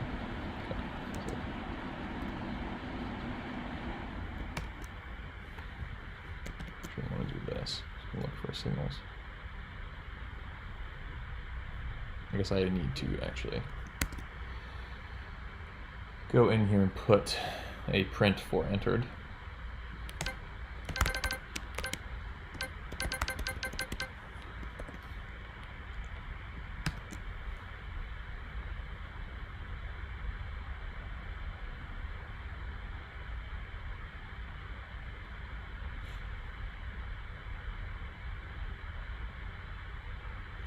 Oh. Yeah, I get it now.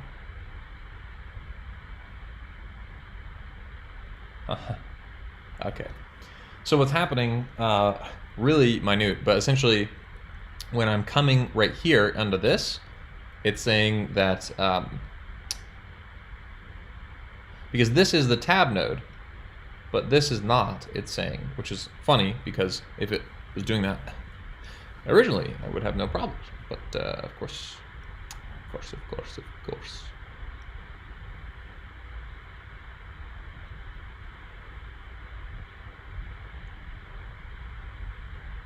Okay. So I need to think of how to do this.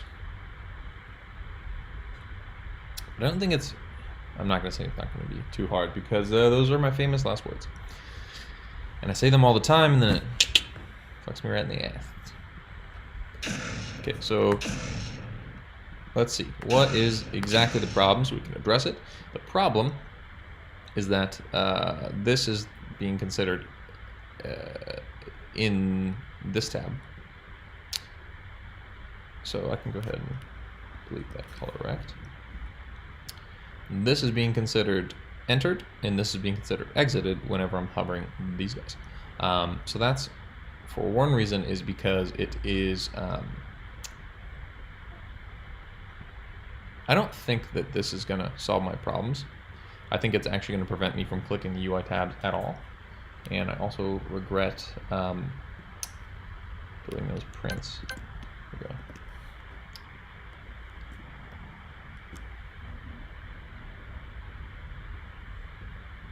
Yeah, so it's not going to let me click it because the mouse detector tab is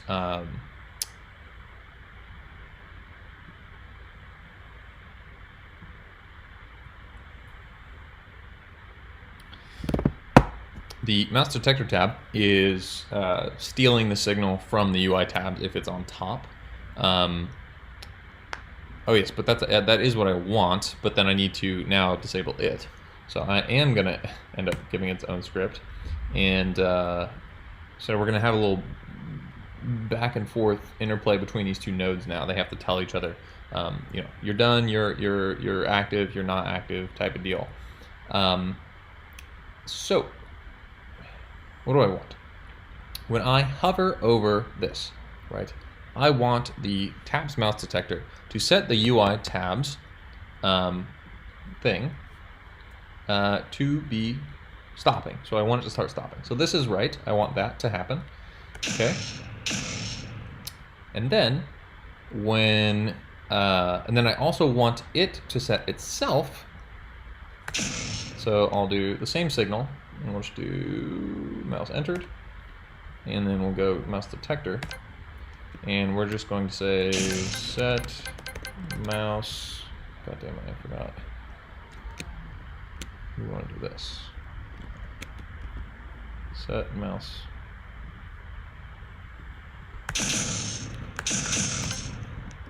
Set mouse filter 2. Okay. And so essentially we're disabling it. So when we hover over it, it'll disable itself. And enable the tabs. Then I want to do when exited. So the problem there is that oh, sorry, down below. I might need to make a whole nother control. Ay, Dios mío.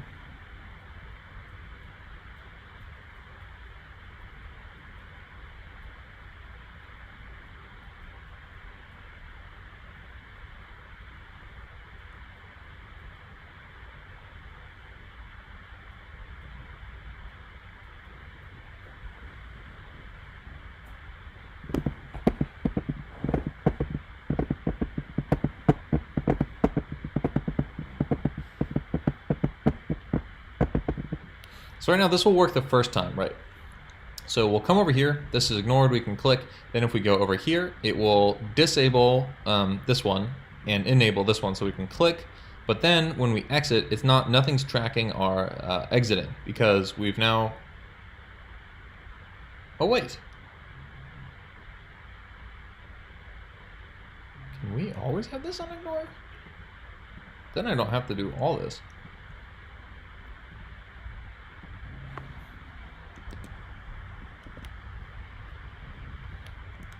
I don't think this will work. So yeah, now it's not even gonna pick it up at all. Bummer. I don't want it to detect mouse input, but yes,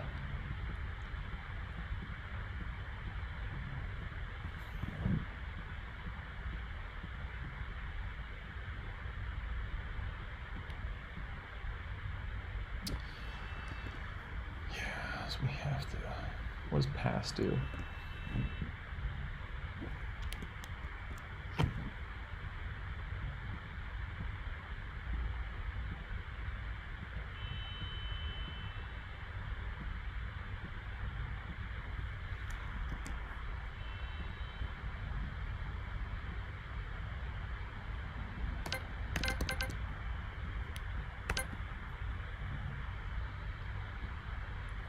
This still has both those.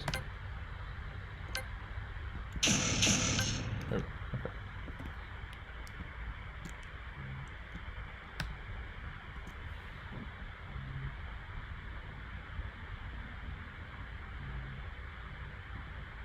Yeah. So now the enter exit works the way you'd expect, but the same thing. It won't work there. I don't know what pass means, man. If we set ignore,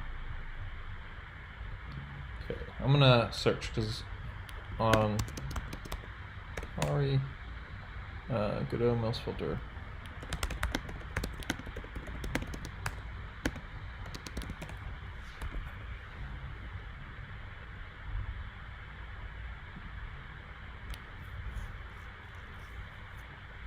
We have set all the mouse filters and we're supposed to pass, but some of them are still blocking mouse input from reaching my other controls, specifically in this entry posted below. War message box is blocking inventory UI manager from getting mouse input. Mouse entered signals that firing is not there, but stop firing when I add it back in. I have the mouse filter in input events will only be passed upwards in the node hierarchy, so they will be handed to canvas layer UI manager, but won't reach any of the you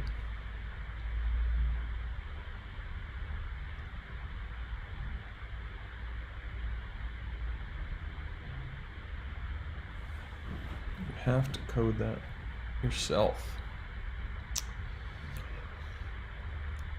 I don't want to code that myself. I don't want to code that myself, you guys. I have duplicated your scene as much as possible with the given information. It had the same issue the script I attached to inventory manager did not have. Its mouse entered signal triggered when I set the mouse filter for orange and the children to ignore. It worked.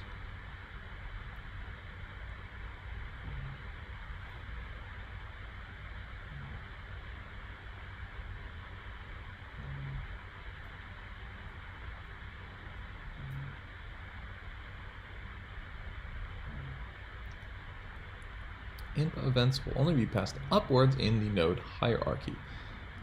So they will be handed to canvas layer, UI manager, inventory test, but won't reach any of the children.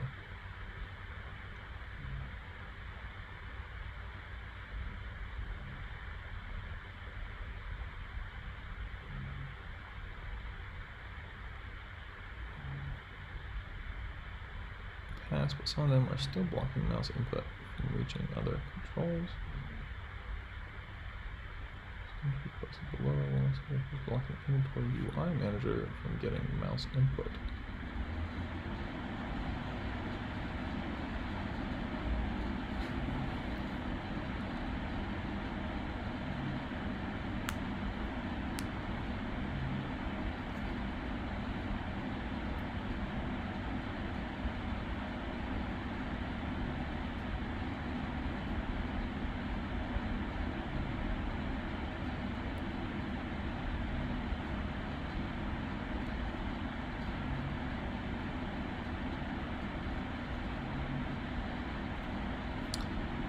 I'm also wondering.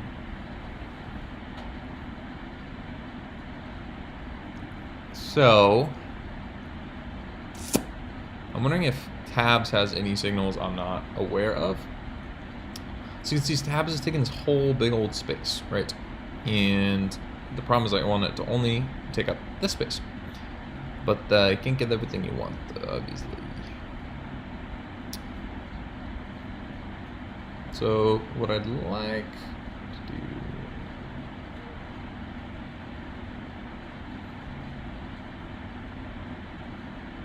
Span margin, content margin, modulate, margin, none of that is going to be helpful.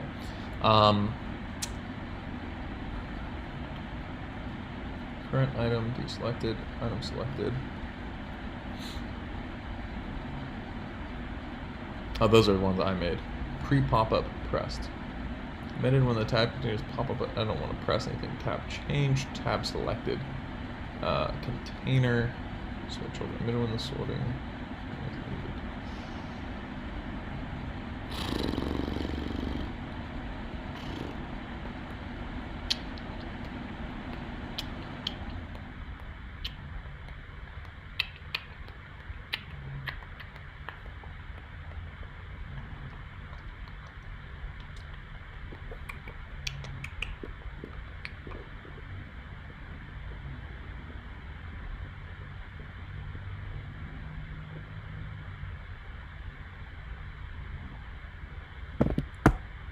So the inputs will be passed upward, which is why if I click this, it's going to be on top of this passing upward. Getting like alerts on here. So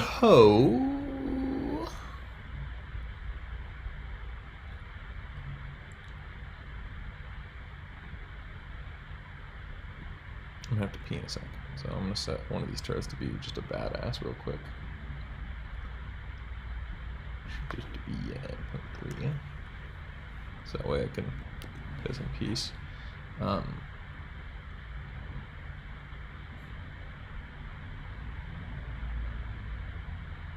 Filter, ignore. Yeah, we do want it to ignore, but only when we're not over this area. If something, can we do this? Can we make them shown at the same time? I think it, by nature, it's not going to allow us to do that. If I change tabs here.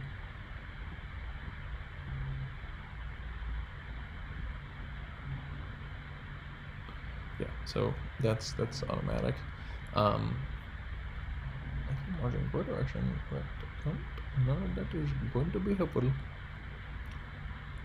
It doesn't have any signals that go directly over the tabs themselves. Custom styles, constants. What are you doing, Bobo? What are you doing, Bobo? What are you doing, Bobo? Oh, you sleepy girl.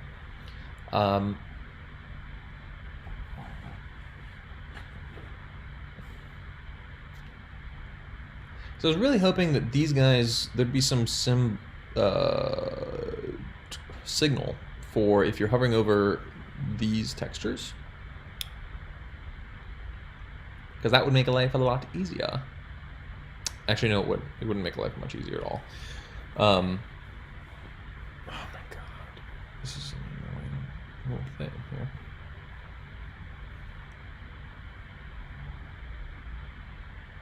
here.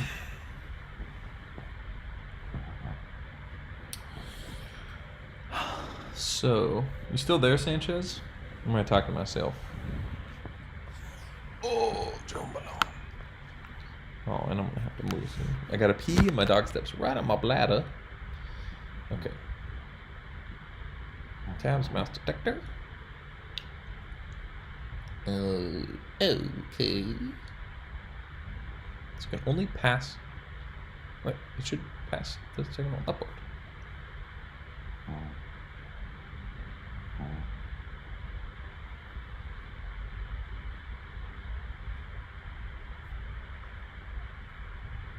Some issue where I set all the mouse filters for any of my controls to pass. Yes, but some of them are still blocking mouse input from reaching other controls. Specifically, in the scene tree posted below, War Message Box is blocking Inventory UI Manager from getting mouse input. It's like almost exactly mouse input. Remembers it has mouse entered signals. That fire when War Message is not there, but stop firing when I add it back in. I set the mouse filter for it to pass along with its grid and background. Is there something else I am missing here?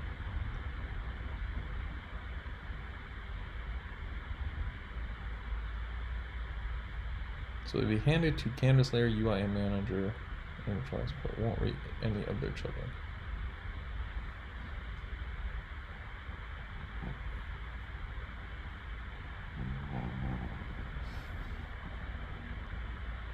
So if I set this to pass, it should work.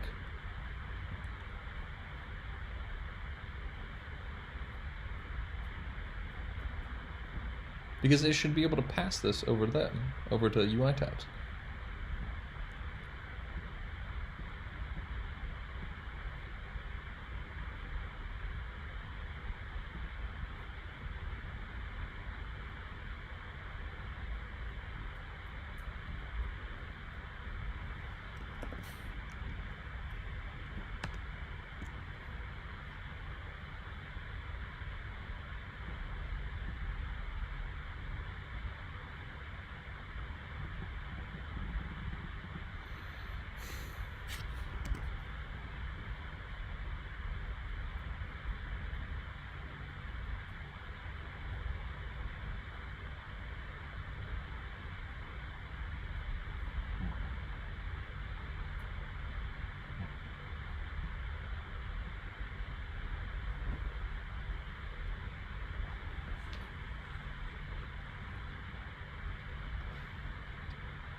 Same deal, same issues.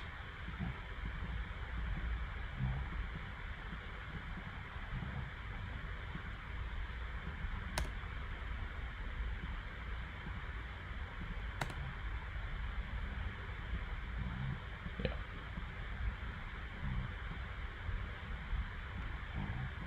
I mean, it's almost working.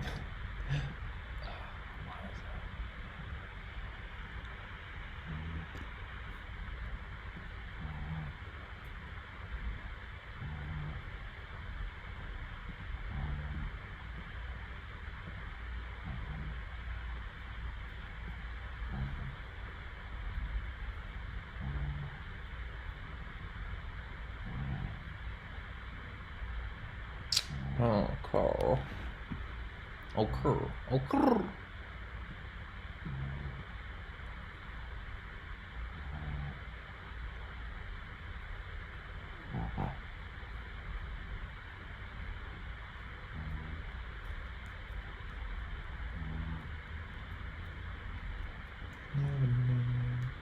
I never know that anything's falling through.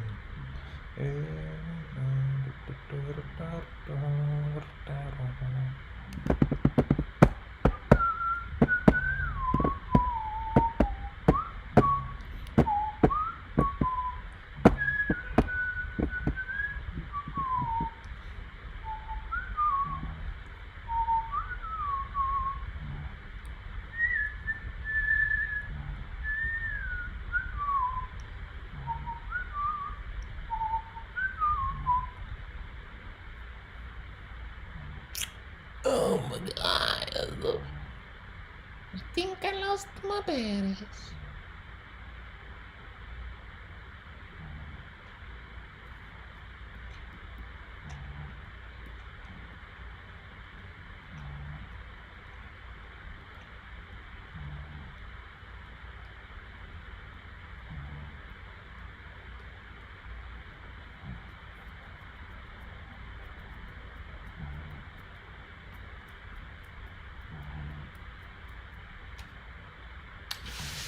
I can't be stumped.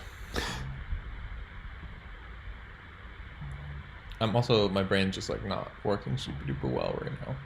But,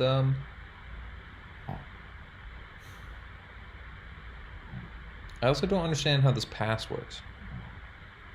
Because for me, so if I put this here, then that means, so it is passing, but it's also still intercepting in a way.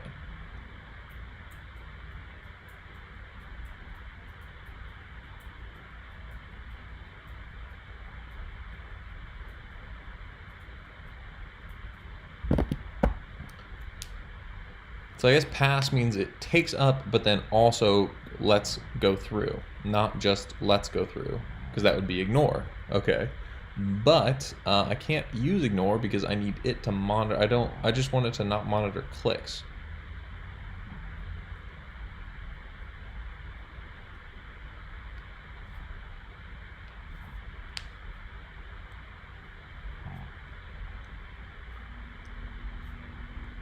So I could say, like, I could make it ignore, and then just say in it, like, if mouse dot get global position is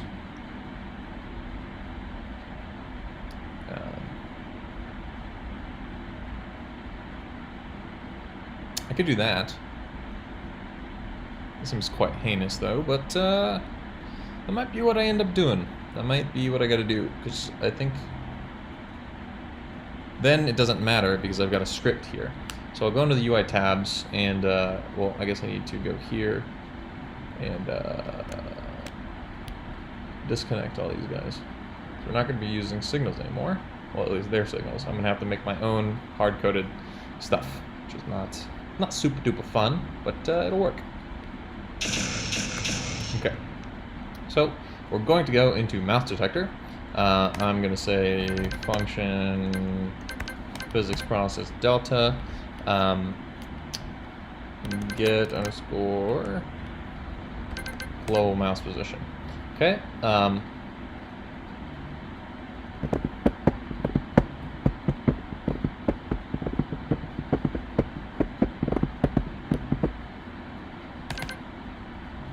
And I'm gonna call, say, var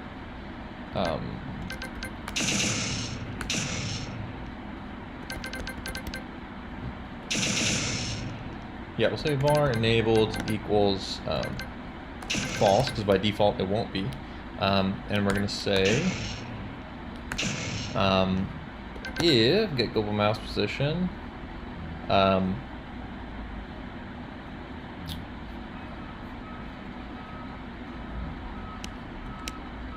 this should be under vector 2. There's a whole lot of methods here. Angle 2, bounce, blah blah blah, count, distance, square 2. Direction 2. Move toward, pause mod, project, reflect. Reflect, project, round sign, slurp, slide, snap, tangent, snap. Turns this vector with each component is snapped to the nearest multiple of step. Don't know what that means. It returns this vector slid along a plane. Oh, that's cool. Returns the result of a spherical. Depending on the sign. Components, round, rotated, reflect, project. Returns the vector projected onto vector B. I don't even know what that means. Returns a vector composed of the plus mod of this vector's components and mod.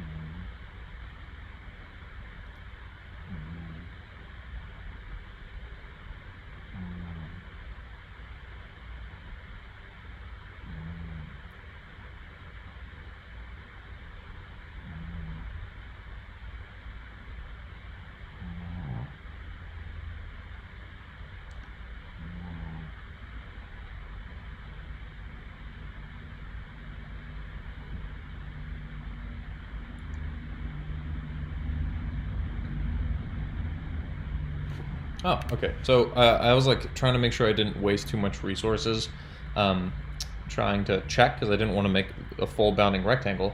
But I realize I actually don't have to make a full bounding rectangle.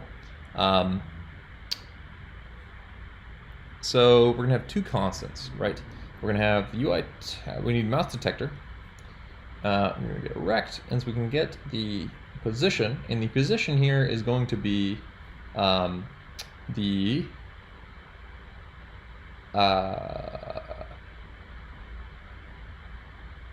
X here. This should be, that can't be right.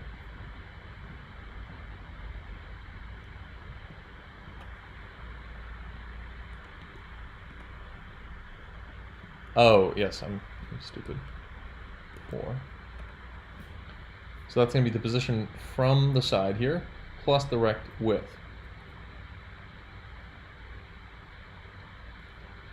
Yeah, so we need rect.position.x plus rect dot.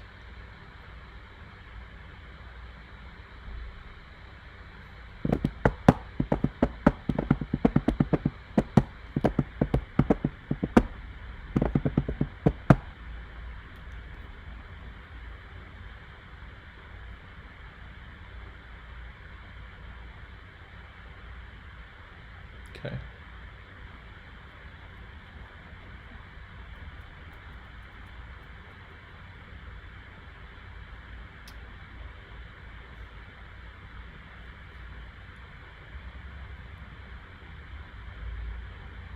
So yeah, so what I want to do is get a vector that basically points me to right here.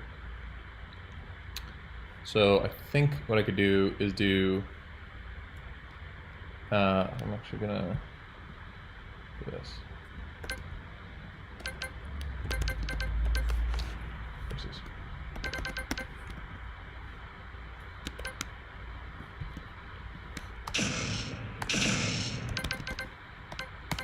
Okay, function ready. We're going to say var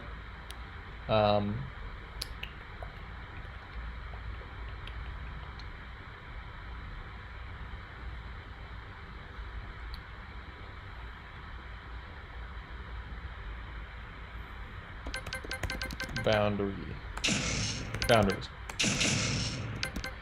Var boundaries equals, say, we'll just say 2 for now. And then I'm going to say print boundaries. And what we're going to say here is going to be equal to vector 2. We'll say, so we're in tab. We'll say get underscore rect.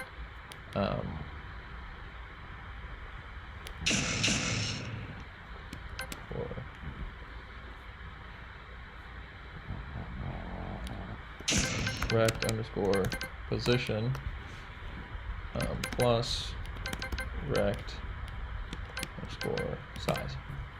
So my idea here is that by doing this, so we'll get the position, which is going to be right here. And then we're also going to get the size of the rect, which is going to add this to the x, and it's also going to add this to the y, which should get us that point right there, if I am thinking correctly. So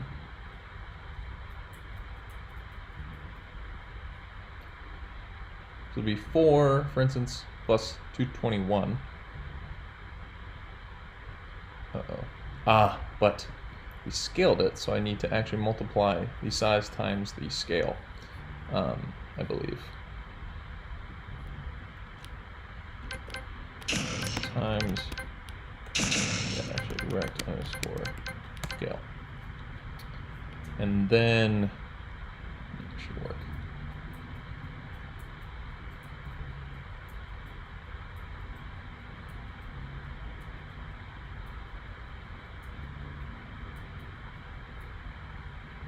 Let's say print boundaries.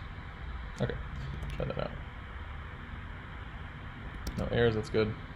Okay, so that's giving us this position, x 169.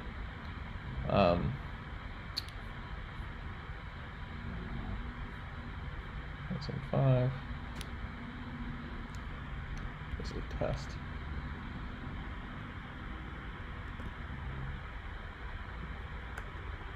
Okay.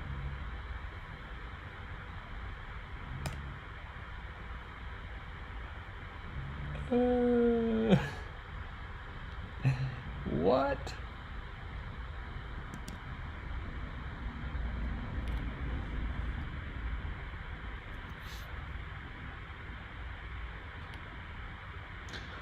Uh-huh.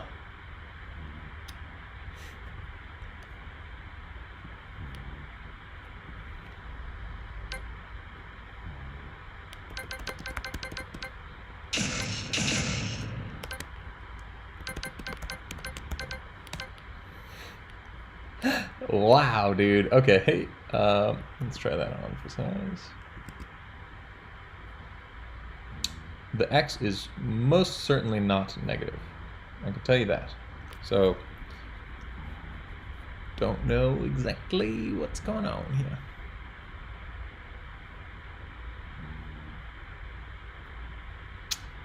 Positive 56 is certainly not enough.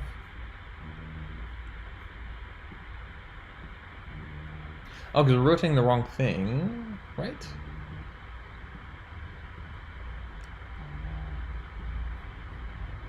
We don't want to rotate the rect size. We'll rotate the rect position, I believe.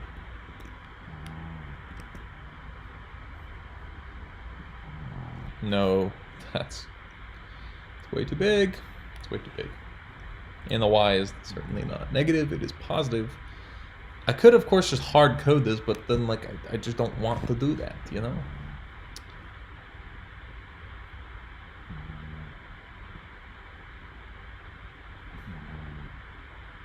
Oh, that might have something to do with it. Like this, I want to set the...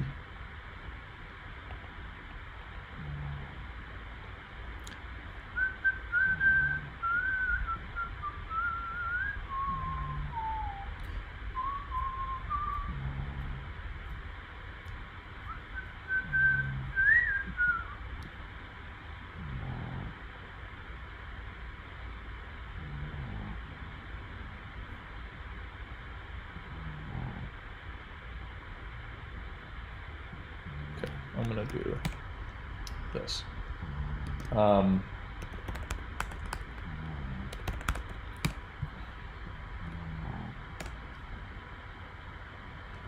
It's gonna be tabs, mouse, detector.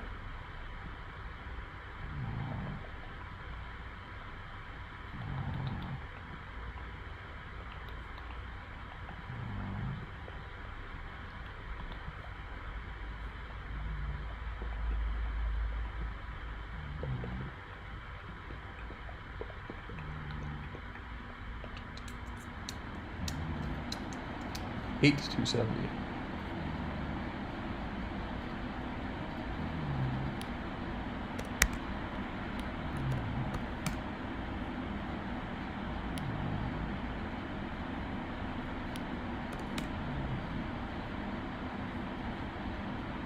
So that looks correct. Oh, it's because the offset is all wonky on that guy. That's actually fine. We don't really need this to be exact. So I'm going to hit W to get to the move. We're going to move it right here. And then I'll click U so we can shrink it just like that.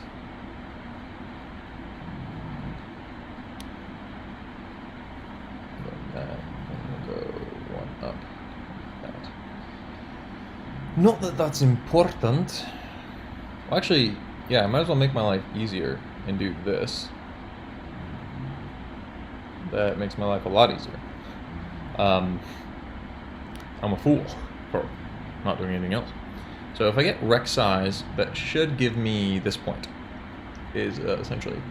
So size is 32,216, and if I put in 32, 216, yeah, puts it right there. So that's great, because that's going to make life much, much easier. Oops, that's not what I want to do. We just want to go mouse sector, we got this, and then we're just going to add it right there. Haven't done that in a while, eh? Right, so we've got that, and boundaries is, yeah, now is just going to equal underscore size. run it. I mean, I think that's it. Yes, sir. Yes, sir. Okay, now.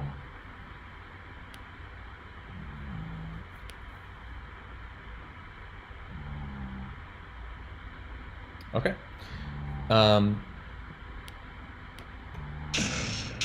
So yeah, we can actually just. So I'm gonna do this. I like to put my most static things up near the top and my things that are going to change near the bottom. That's just kind of how I go about it. But okay, so we're going to say if get global mouse position.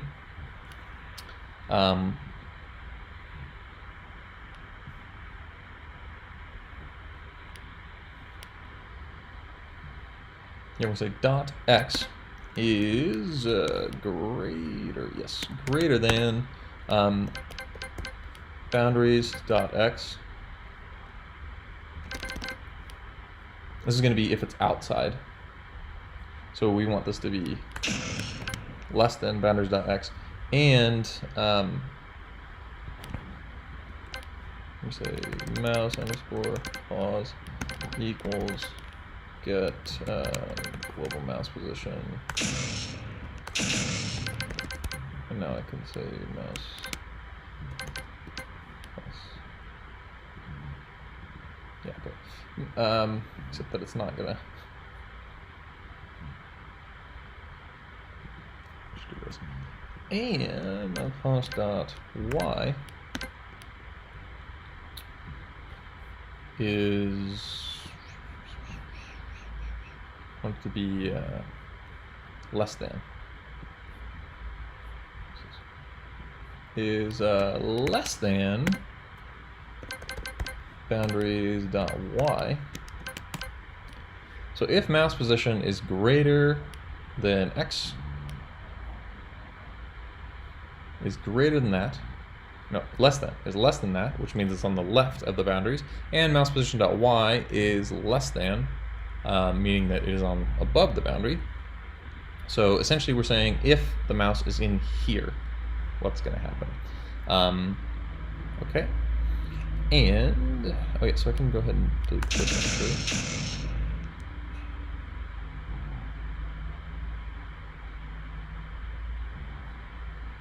So I'm going to go ahead and say right here, it's going to be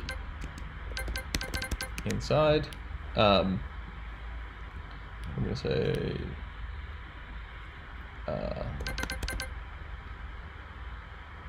if enabled, or no, I'm sorry, if not enabled. So if not enabled, enabled equals false.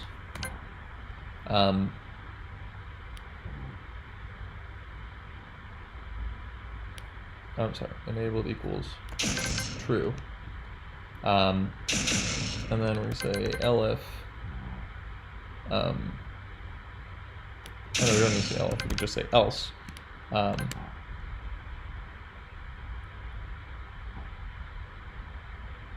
and this way we're only getting the global mouse position once per frame, and then we're doing this. So there shouldn't be too much work, I don't think. If this else, so this is going to mean we're outside. We're going to say I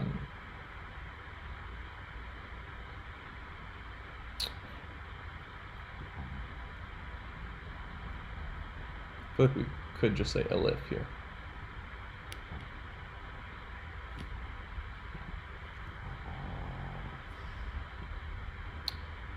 I'm going to do this though. Else if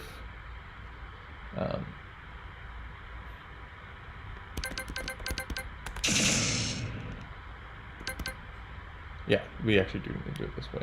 Oh, no, we don't. Anyway, if enabled, else if enabled, enabled equals false. Okay, so what? Oh.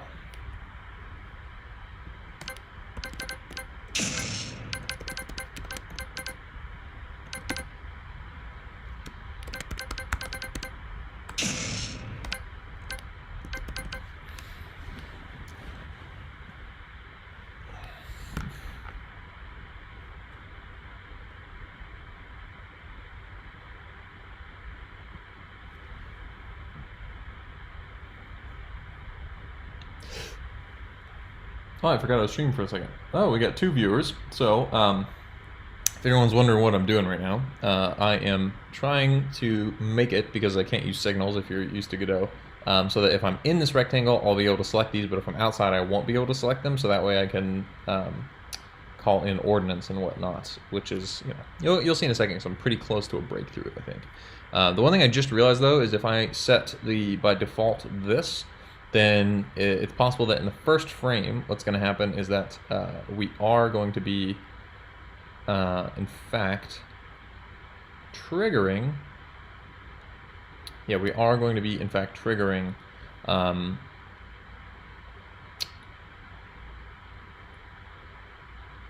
the guy here, because this will elevate, or be to true, and then also enable equal to false, which I don't want. I guess it doesn't matter, because this will happen. Okay, yeah, so that's fine. We'll do it that way. And now what I need to do is make some signals. So I'm gonna say signal.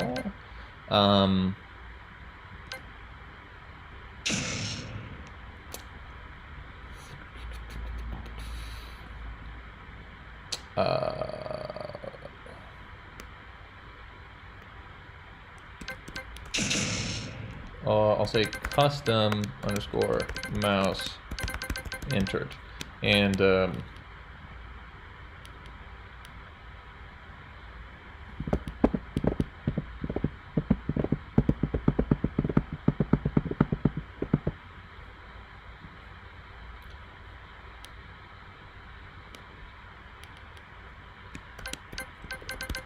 yeah, then, so we can actually do this. This is going to make it easier, and then I'll go ahead and pass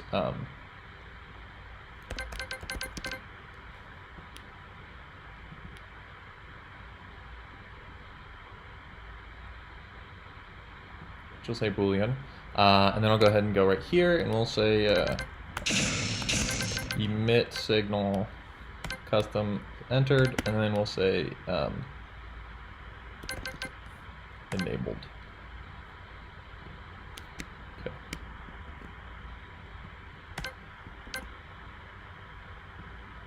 Okay. So essentially what's going to happen is, so I'll go ahead and connect this up to UI tabs now. So that actually wasn't as hard as I thought it would be, but who knows? It might still not work. So we're going to say on tabs mouse circuit.custom mouse entered exited Boolean. We're going to say, oh no, that should definitely be, okay, I'm going to change this too. And then I'm going to change it here too. Yeah, there we go. That's nice.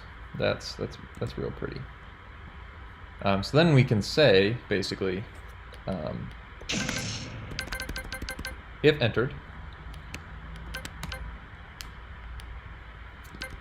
set underscore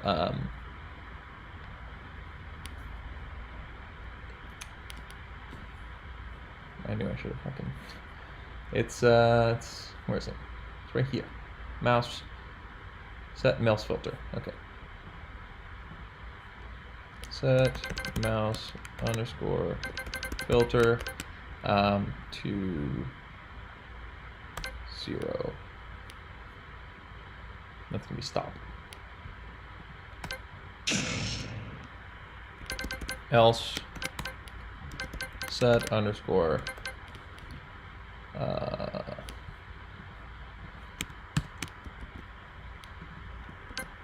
filter 2.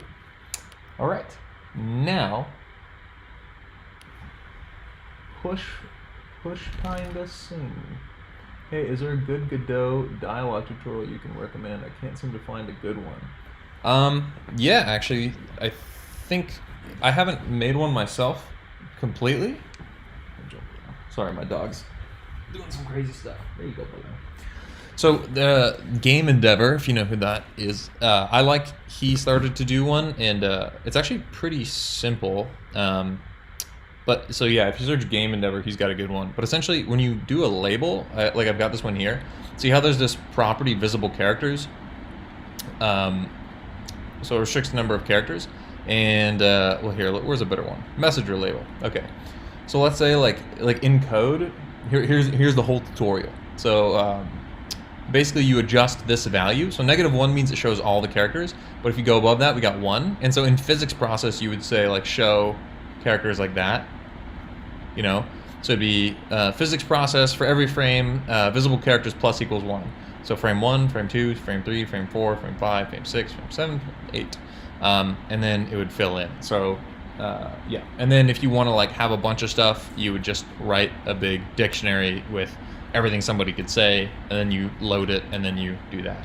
So it's actually, yeah, it's I don't know if that's too convoluted for you, but I'll actually, you know, seriously consider making one if you're interested. After this game jam's over, I've got a few tutorials planned out. I want to make one on particles 2D, because I'm pretty good with particles, and then also how to make a particles cache, which is basically how to stop the particles 2D from making your game lag. And the only resources to do that right now are kind of like obscure and found online. Yeah, so it'd be nice if there was someone making a video about it, because I'm sure you've noticed if you make a particles 2D node and use it the very first time you use it, it lags your game a little bit. But yeah. Oh yeah, this needs to be -1. I hope that didn't mess anything up. Okay, but right now what I'm trying to do is, so this might actually, it's actually set up to give it a shot, but I'm not expecting anything. Okay, and then can I do this? I can. Oh my god. Dude, you don't even know how hard it was to do that. It's so hilarious in coding, because like, so I have a girlfriend, and it's like I want to show her stuff I did, but I know that no one thinks no one gets it. Like, I spent 30 minutes trying to just freaking make the ability to click here and then do this and then be able to do that. That's what I just spent like forever trying to do, and I got it to work. And like, you know, I made my bullets from your bullets tutorial. A bullets tutorial?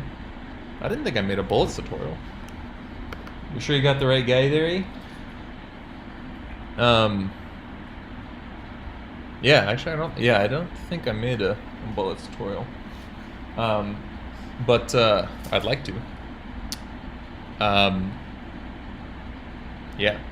Let's go ahead and drop a shell on these guys, shall we?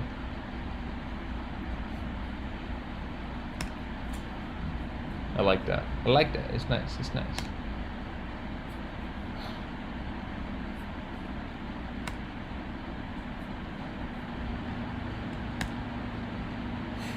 Okay.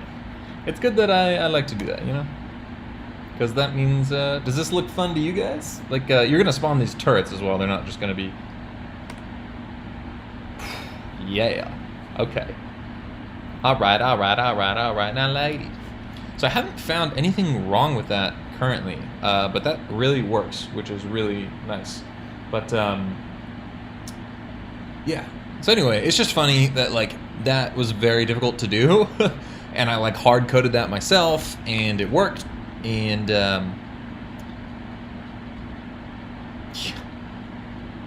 yeah, dude.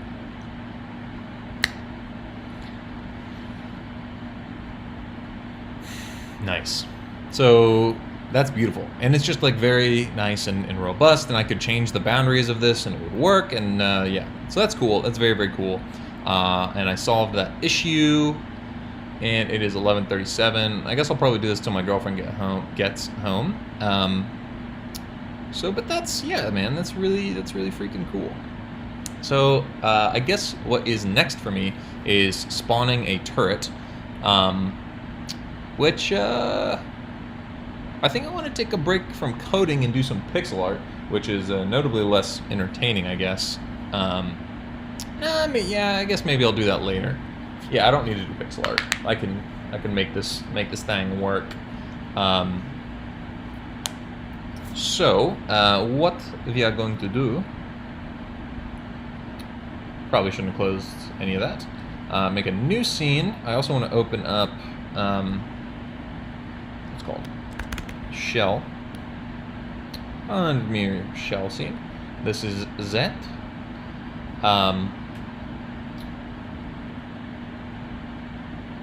Oh, nice, man. Yeah. I don't know if you watched the whole thing, but you can actually download that splash screen I used in the first part of that video, and you should be able to get that to. Oh, nice. You're from Reddit? Awesome, dude. Yeah. But yeah, you should be able to get that. Oh, so you were on Reddit, so you saw that. Okay.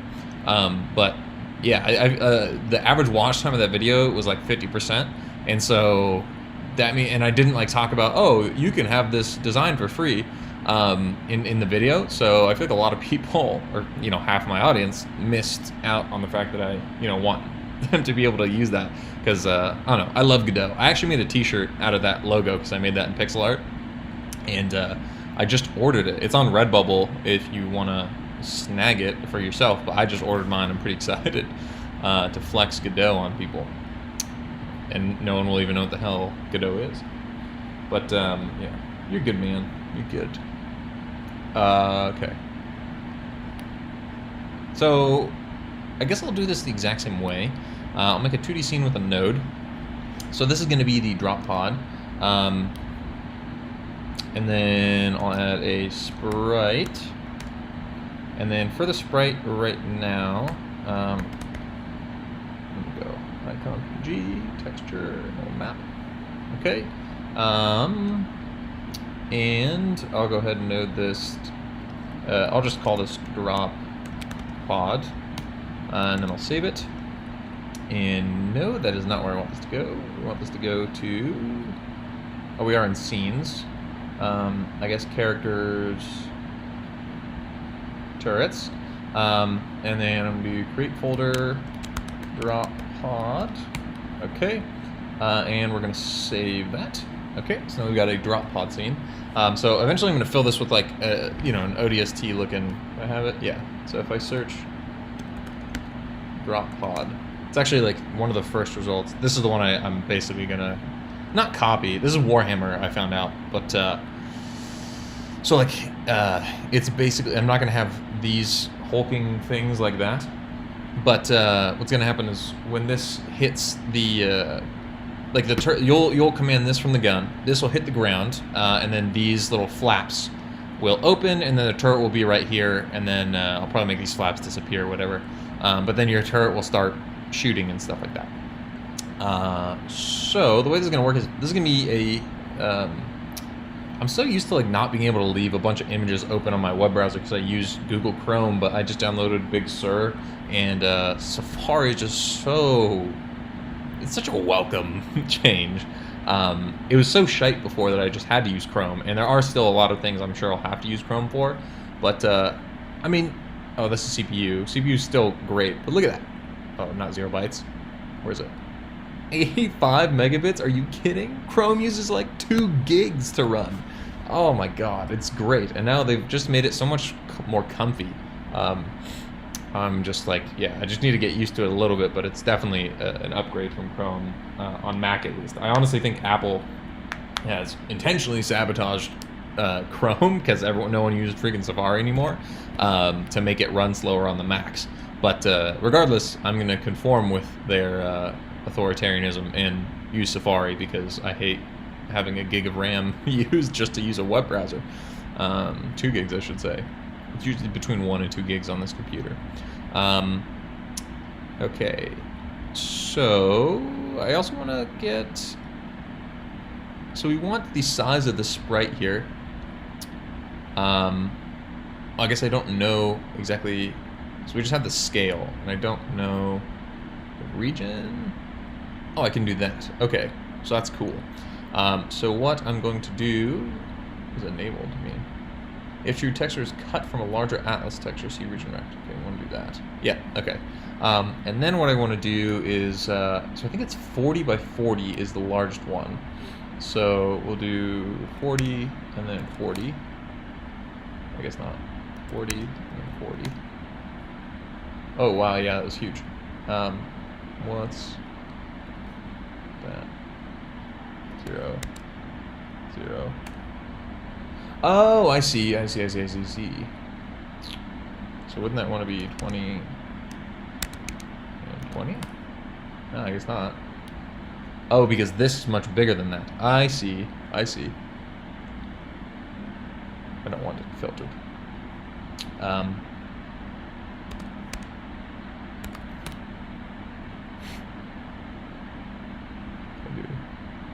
I do this? Oh, let me do that, huh? Okay, it is, but it's really slow. Joni! Hey, Joni! I think my girlfriend's about to get home. But, let's make this 30.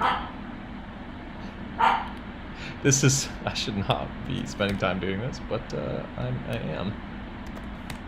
I want the eye to be right in the center.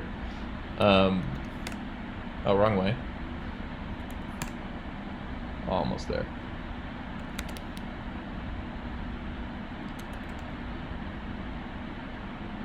That'll do. No, it won't, Aaron. You're a crazy perfectionist weirdo. So close.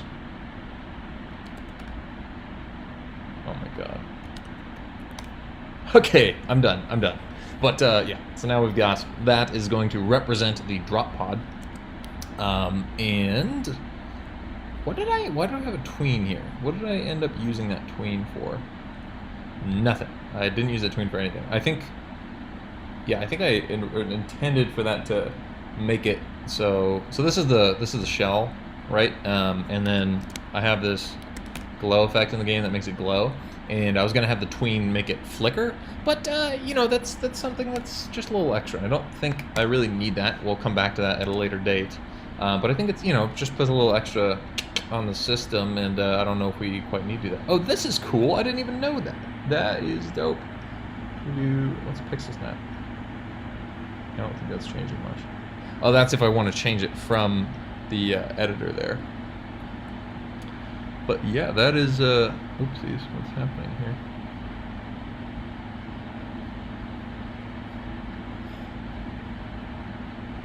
That's cool.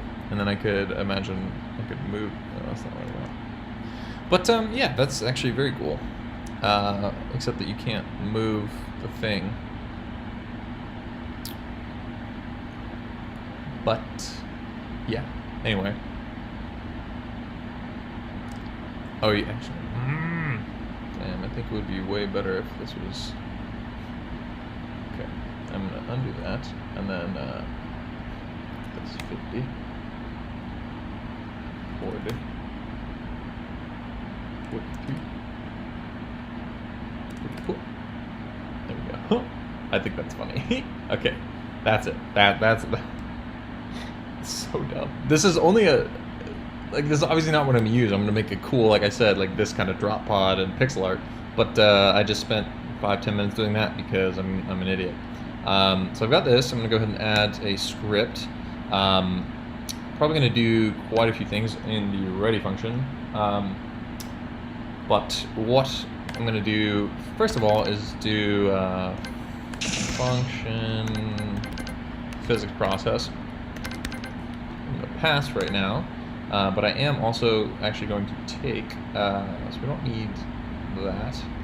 In this one, we do need these two variables. So this is the target position, and then we're going to do downward velocity, which I think for these guys I'll make 600. I think that sounds good to me.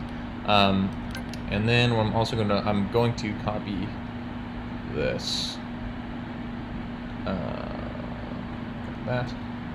Just like verbatim, because that is just going to be nice.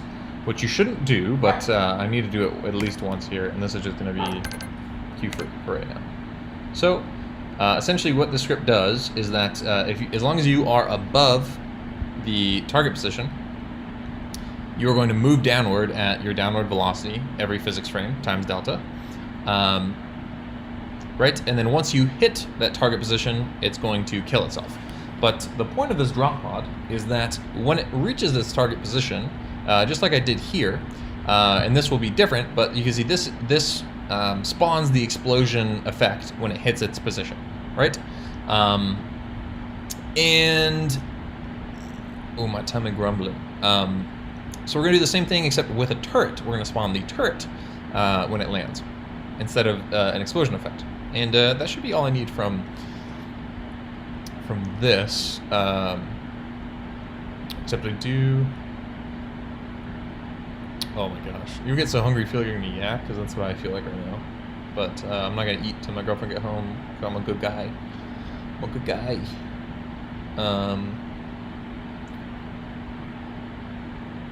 Oh, 1 viewer. Nice, nice, nice. I hate having too many viewers. It's terrible. Okay, so we got this, and what do we want to do? I guess we want to start loading in, like, so I'm gonna say var info equals items. So this is a new, nice, 2 years. So I'm going to do var info equals items, which is a, where is it? Right here. This is just like, it's going to be a JSON eventually, but it's a little singleton that has just, it's a dictionary with a bunch of information on all the different things, all the different turrets we're going to spawn in the game here. And so I want to load that into here because we're going to go ahead and use it to determine what exactly we're going to spawn. Or are we? Yes, we are. Okay. But we actually, I'm not going to set everything up right now because what I need to do is do, we can actually consistently do this. I'm going to say var base turret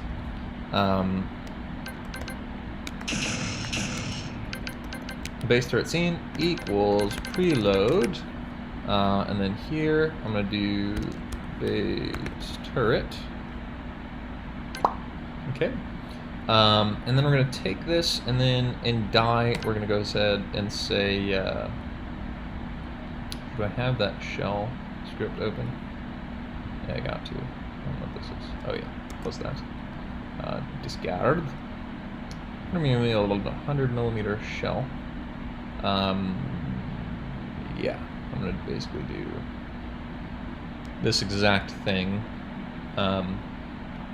Except we're going to change explosion instance. Well, we can just change this for right now. This is going to be base turret scene. And this will be base turret instance. And then we can just do this and then this. Target position. Okay. So that's cool.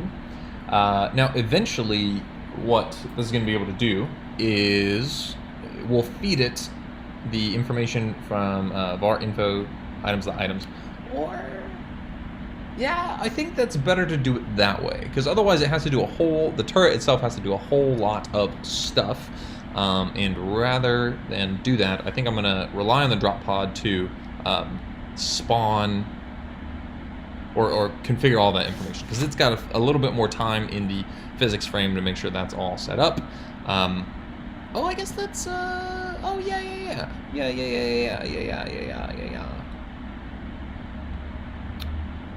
I think it would be cleaner if we did all this here, loaded it right here, and then passed it to the turret, and the turret just spawned. So this needs to happen very fast. What happens in this ready function is going to have, at least a half a second to do it, whereas this needs to happen nearly instantly. And yeah, I don't think that's something I should really even have to consider with Godot because it's so nice and stuff like that. But I'm going to, because I don't know. I always think about efficiency.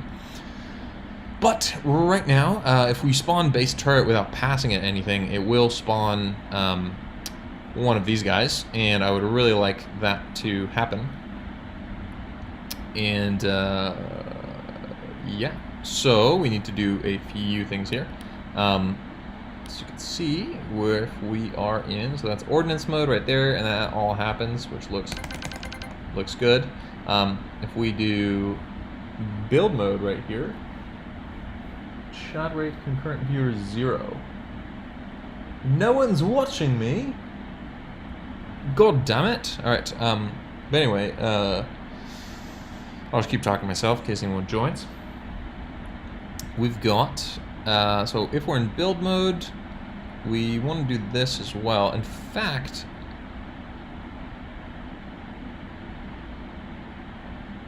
we're always going to want to do that. So I'm just going to put that right here to save on space. I also don't need this because I don't even want it to match the mode 0. I don't think. Okay, and then this. Oh, that also needs to happen every single time. That's the same thing. Yeah, this add-on that does all the cool effects is doesn't work so well on a Mac. So when you get very low down on the file, it starts not being able to calculate where your cursor position is very well, and that's why it calculates it all like right down there. But I love it. It's free if you'd like it. It's called Ridiculous Coding, and it's by John Watson. So it's really cool, easy. You just download it and then install it, and there you go. You've got this dope thing for Godot. But yeah, so we can, this should happen every single time. Let me just make sure that everything's still working here if I do that. Okay, so I should be able to go to Ordnance, go to 100mm shell, and then we can launch it. Need more Montonium. Oh, no, I'm gonna miss. I don't want to miss. Yeah, nothing, no issues. I got one thing in the debugger. What is this? Argument delta is never used in the function physics process. Oh, yes. We don't need that.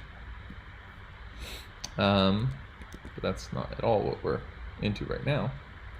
For anyone watching, feel free to chat with me. I'm trying to look at the screen. What I'm doing right now is, so we've set up, there's modes called Ordnance, which is where you saw me just launch that bullet down, or whatever you want to call it, missile, mortar, whatever, which is Ordnance. And so that is creating this. Now I'm going to set it up so we can spawn turrets in the build mode, as you might call it, but this is no longer, so it would be turrets mode. Probably change that just to be consistent. And then I would need to go to HUD.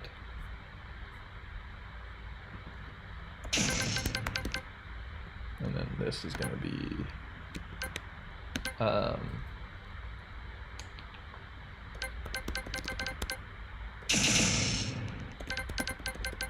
Ordnance mode. Okay. Okay. Main.gd. Okay, so in turrets mode,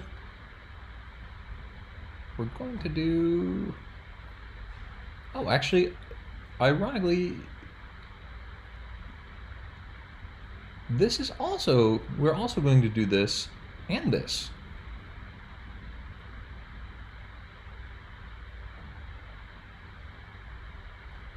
And that for every single thing. And this. Wait a second. New ordnance, that global position equals, and that. The only thing is we're going to need to feed it some other things.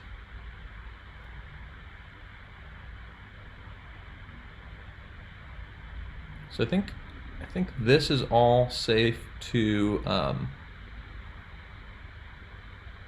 actually stick up here if we want to make this real clean. But maybe I'll go ahead and get it, I'll make it dirty first. And then I'll worry about refactoring. Because that's always a smarter thing to do rather than refactor right away, like as you do it, but I tend to just fall into that trap. I like to, I'm really bad at making rough drafts. So we need this. So this has a target position already. We're going to need to feed it the target position. I guess we just need to feed it the item, don't we? That's the only difference.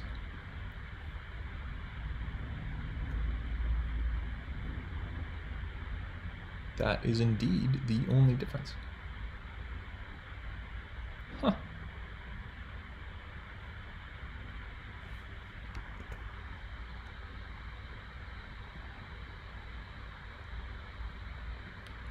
So I'm gonna do this, and then I'm gonna stick that right here.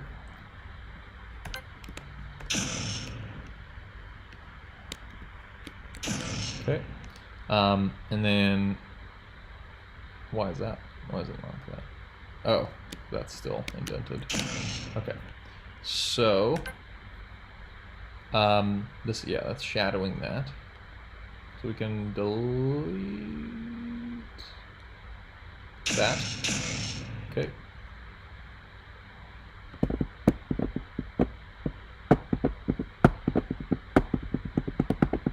And then, yeah, we actually don't even need an ordinance mode because the ordinance is going to be so simple.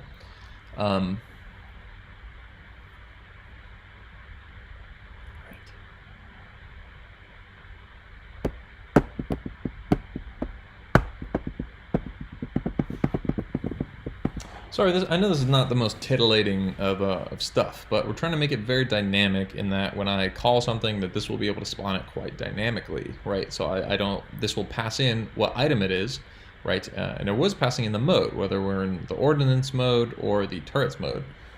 But now I'm starting to think that that's only relevant to turrets because there's only going to be one thing different about turrets, and that's that we pass it info, or I'm sorry, item, because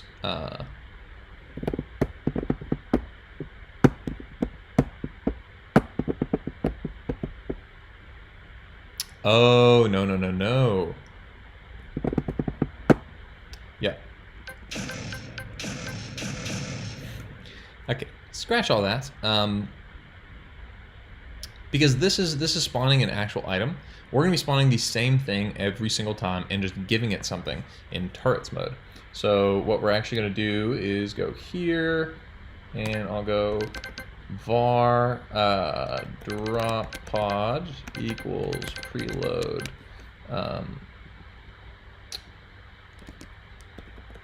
drop pod. There we go. And okay. So we've got the drop pod, and then every single time, all we're gonna do something very similar to this. Is we're gonna say var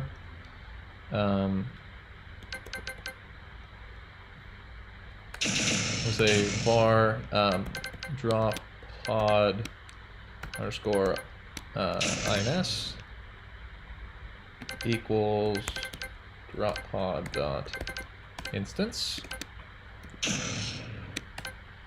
Why is that happening? Oh, because it's command, not shift. Okay. Var drop pod instance equals drop pod dot instance, not be tabbed in. And then we're gonna say this is actually all gonna be the same.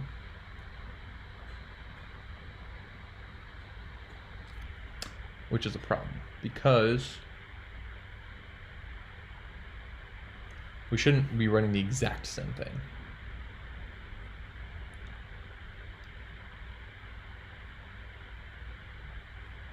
New ordinance. So this should be item equals ordinance, not instance. Okay. So what I can do here, now we're getting real, we want it to do the instancing right there, but we're gonna change this. This is gonna happen after match mode. Okay. Like I said, you know, I like for some reason just can't. If you're watching me, go ahead and type something and I'll talk to you. I don't know if I already said that, but yeah. Anyway, new ordinance.target position equals selected position. So what this is going to be is rather we're going to say item. This is going to be item, and this is going to be item. And then this is going to be item, and it's going to be new item actually.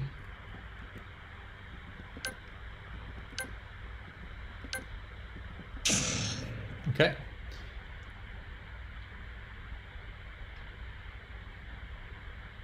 It's declared right there. Aha. I see. So because we're declaring this in there, we're going to need to declare the variable new item somewhere. So I'll just declare it up here. Say var new item. Did I do? Oh, I have it pasted though.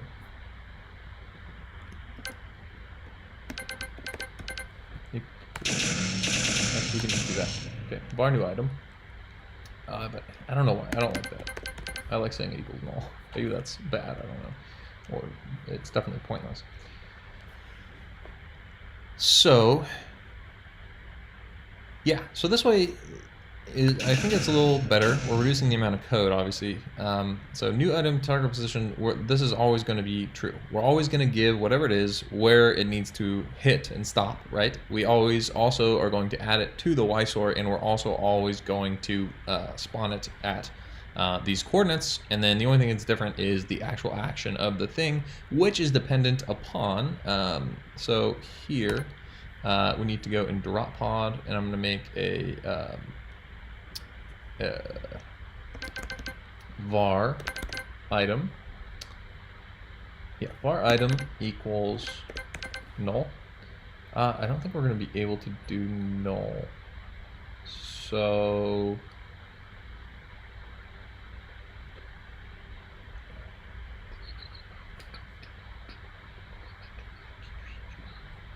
just in case that something happens, I'm going to do this.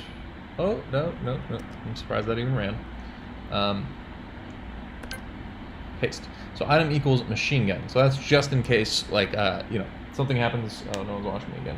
Just in case nothing happens and we would like this to, or like I don't feed it an item and this somehow spawns, it would at the very least, not break the game. Is why I did that. Now if we go to main, we can say new item dot item equals item.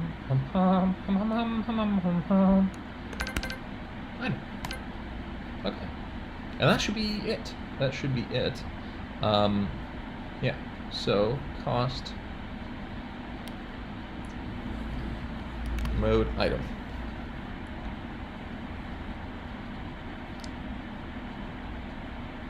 Launched. Okay, so if mode is turrets mode, var new item, rather than yes, we got to do this. Var ordinance equals load this. Var new item equals ordinance dot instance. And the reason I didn't just put this all in one line is because Godot does something weird where it makes like sleeper variables, which kind of clog up your game. I'm sure I'm missing something, but I should. I might be able to spawn a turret right now, man. I gotta wait 50 seconds, which maybe I'll change. Not 50 seconds, even more than that, because I need to get the cost. Okay. Okay, good. Something broke. Invalid set index target position on base nil with value type vector 2.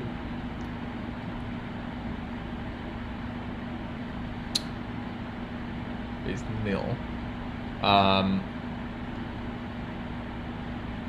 New item should certainly not be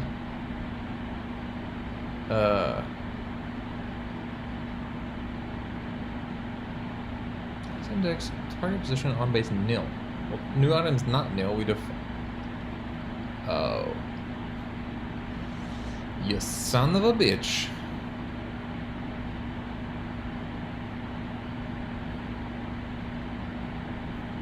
But it shouldn't. It should have to match the mode first.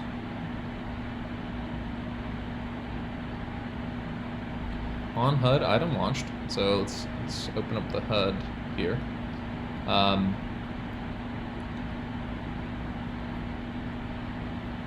Does it know what mode we're in? I guess we don't want the mode to be null. That's why, because mode wasn't specified. So by default, mode is going to be equal to 2. And then I think that might work. Let's check it out.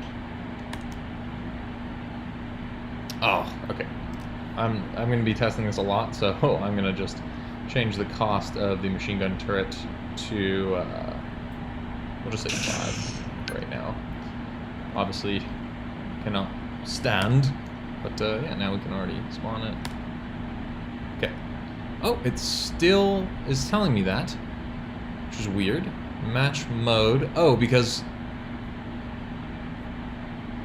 Oh, God. Oh, God.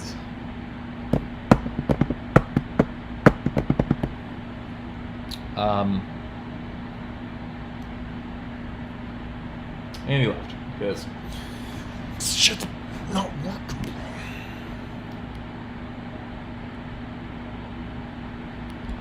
By default, mode should equal to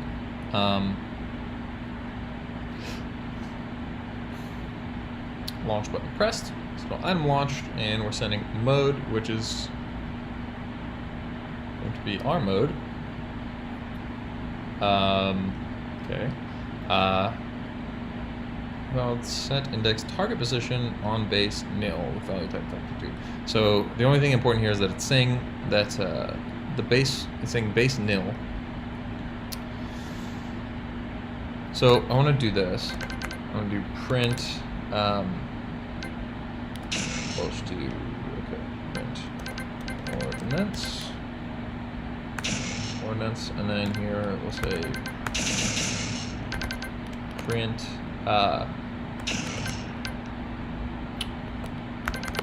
turret.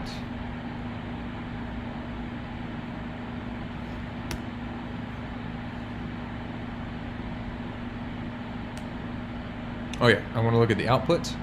Okay, so that's actually not very, that's worse than I originally thought. So because that means that it is correctly, oh, because we're saying var new item, we no longer need to do var new item. That's why.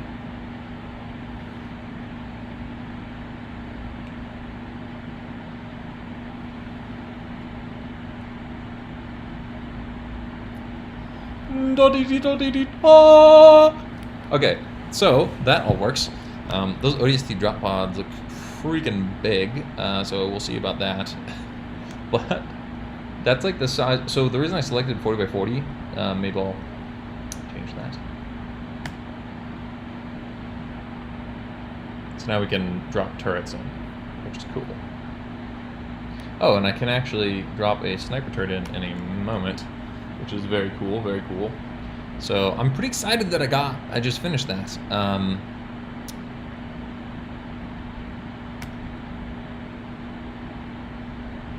Oh, except no, I'm not loading them with the data of the thing.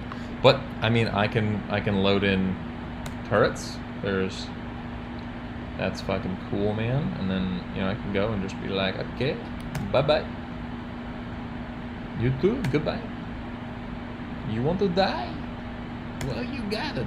Oh, excuse me. Good thing I didn't. Look at that. Look at this guy just firing away here.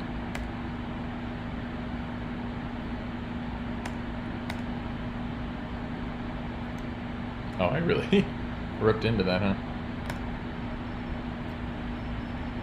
Pretty good. I mean, it's not great because it's Friday and this is all I got. And yeah, I've got a lot to do. But the good thing is, actually, almost everything should be working functionally. Like I can do this, and they should, like I can do that, and I can spawn. Not enough plutonium. Oh, you need 75 for the rocket launcher. That's why. Obviously, as you can see, these are not snipers and rocket launchers, and the reason for that is because I need to make that dynamic. I just wanted to get the basic spawning set up there, and I have, and now that works without a issue. And okay, he left me. So now what we need to do is make it so that the drop pod here. Where's my doggy? We need to make it so this is actually much more. So when this is spawned, we're going to have the item set to what the item is. So what we want to do is that in its ready function, we want to get everything we need to feed to the turret and feed it to it. or and get these things as variables.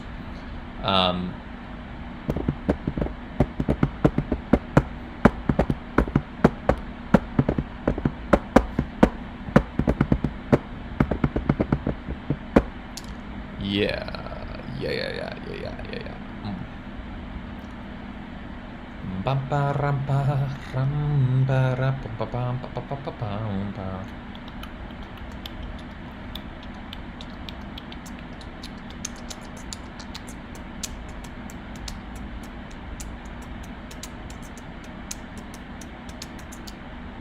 Okay, yeah. So first thing I want to do is go info equals info, and then like this, or no, say info dot get item. Okay, and what that'll do is so that when we're in items here, we'll say get item, so it'll get the machine gun, right? And then we'll have all of now info, instead of equaling this whole list at the ready, is going to give us all the information for this. So what do we need? We're going to need health, damage, fire rate, range, swivel speed, and that's it. For right now, at least. We actually will need all of that stuff in a moment. And what's concerning to me right now, anyways, is that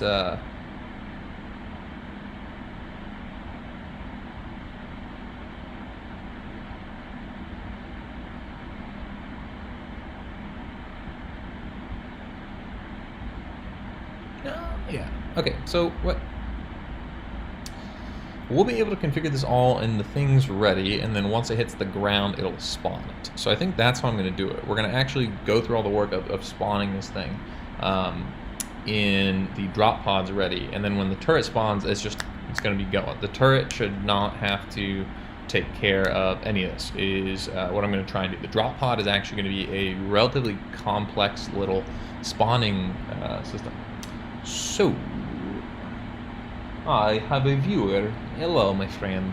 I like. So what we're going to do is supply it. Right now, I have it set up. I don't have it set up. Well, I could do this, actually.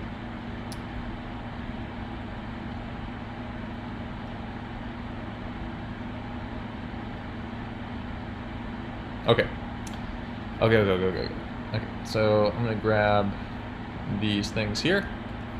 We're going to go here and do this, and this is going to give me quite a bit of errors, but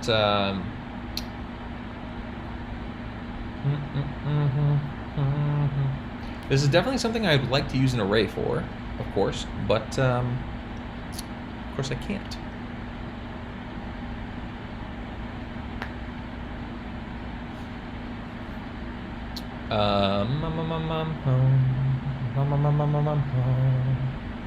Oh, yeah, that's actually not what we have to do.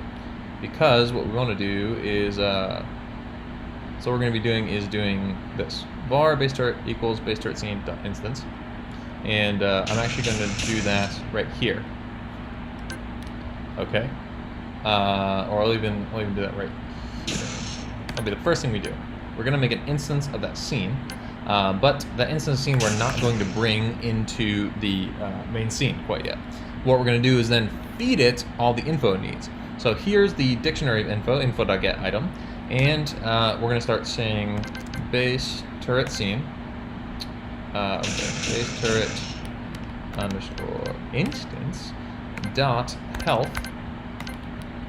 So yeah, we actually, I'll keep this, I'll just do this. So that way I remember everything. So base turret instance dot health, we'll do copy, equals info dot get health. Just like that. And then we just need to do that for, oh, why isn't it? Ah, I see. Oh, so in fact, we can do this. Maybe this can be a, so on ready bar. That works out fantastically, actually. So essentially what we did by making this an onReady variable is that this still happens on ready, right? But we're now able to not have an error when we do this, and we don't have to feed it something and feed it something else and keep reassigning it. It's just assigned here, but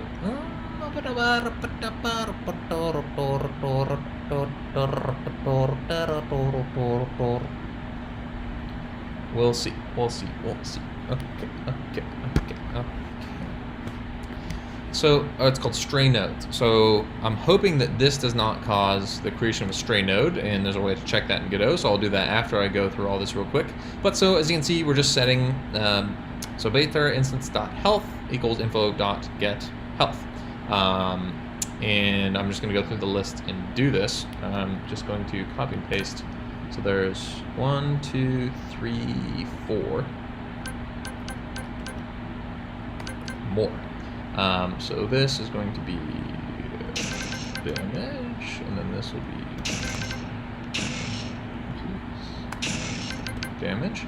Then we have fire rate equals fire rate. It's slightly different there. Then we got range.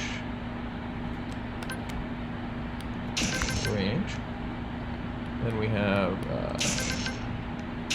swivel speed equals swivel speed.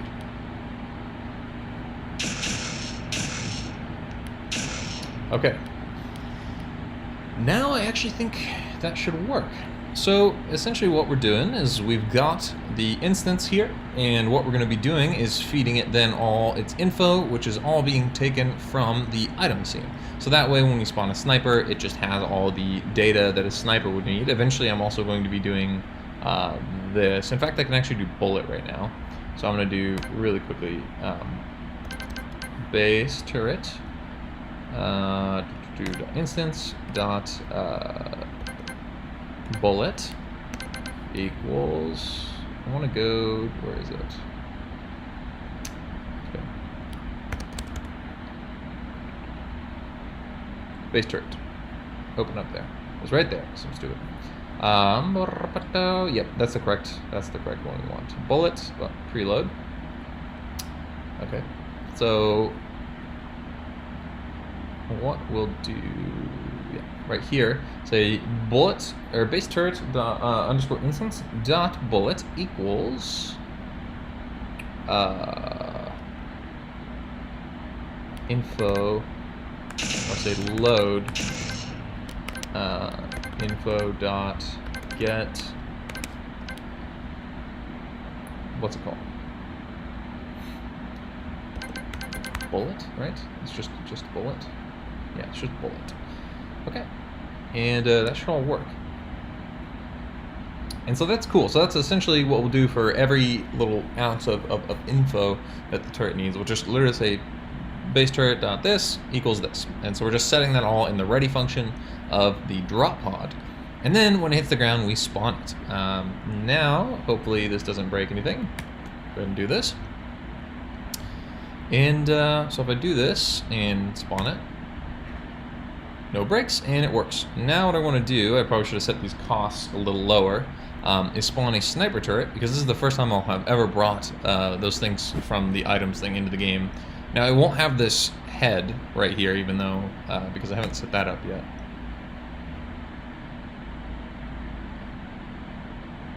Why is its fire rate so gnarly?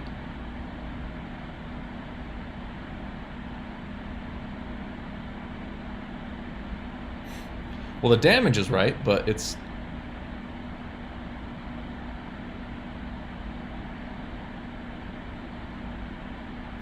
Yeah.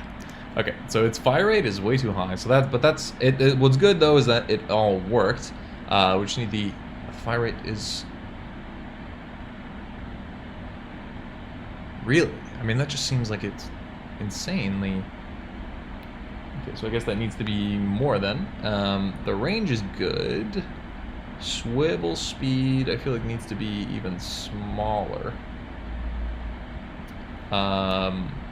Although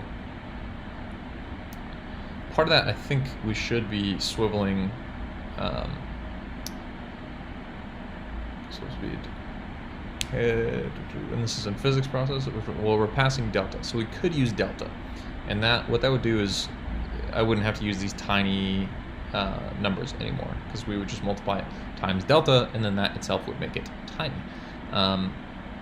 Target dot goal position, head dot goal position, dot normally, dot angle, swivel speed. I think we could just multiply by delta here. Times delta. And then what we need is whatever we've got for our swivel speed. So this times, because we're multiplying it times 60 frames per second. So we want this to be, well, 6, I guess. And let's just see here if that worked. Shouldn't need to spawn anything.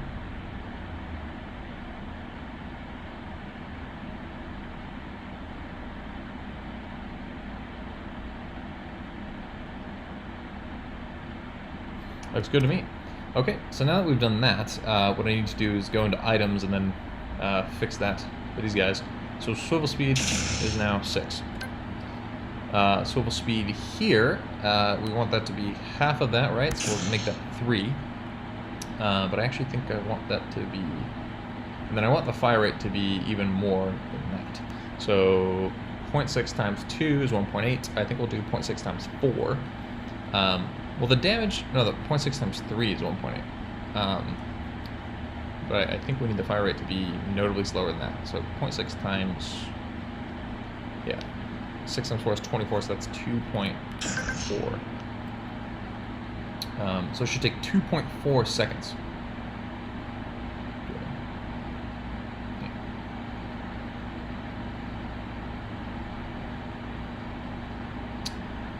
Oh, I think I know what's happening. Let's actually undo that. Just for a test.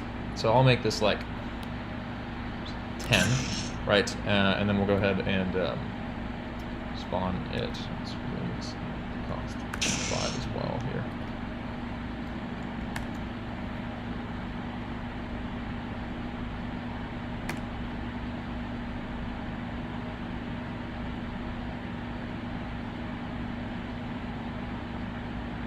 Yeah, so it's shooting.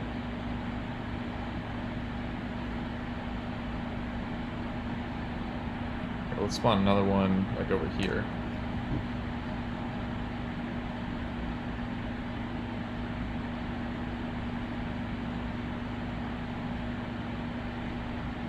Yeah, it's shooting at the same fire rate as these guys.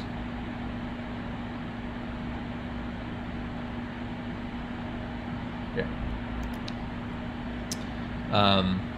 Well, they're actually very, very slightly different because, wait a second. Here's turret. Alright, 0.6. Here. And I set the...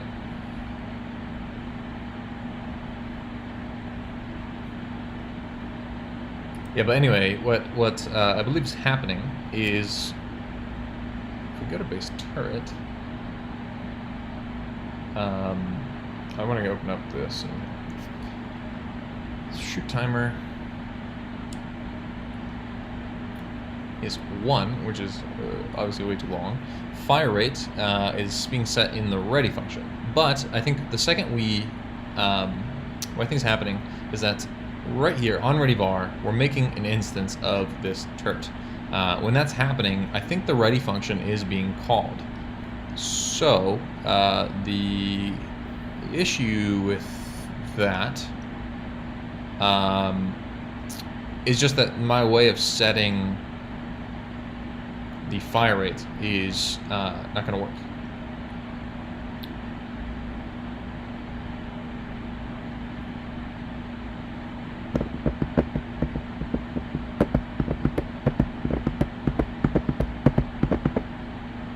But we could theoretically do this. I'm just going to see if this works.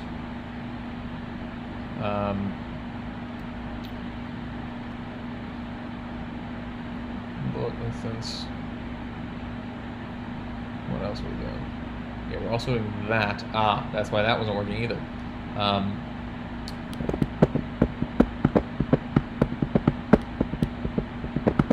Yeah, so instead of doing that, I think what I'm going to do is actually make a function. So instead of ready, we're going to say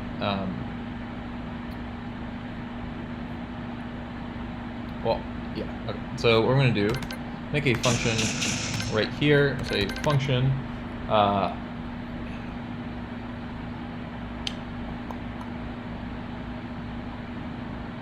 establish settings? I hate naming things so much. Function, we'll say set variables. Function set variables. Okay. And we're just going to do this. Just like that. Okay, function set variables. And we're going to do this. And from here, what we'll do is we'll be able to call base turret instance dot. Oh, I gotta save that.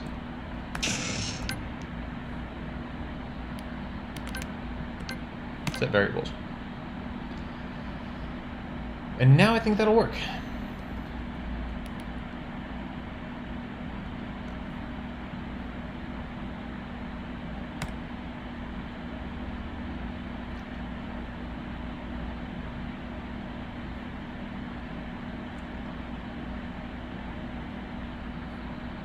That's also what I was afraid of.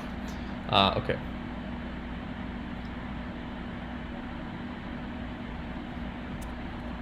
But I might be able to just, instead, just call this right here. So when we add child, then we'll call this base turret.instance.goalPosition equals targeted. Yeah. Then, let's see if that works.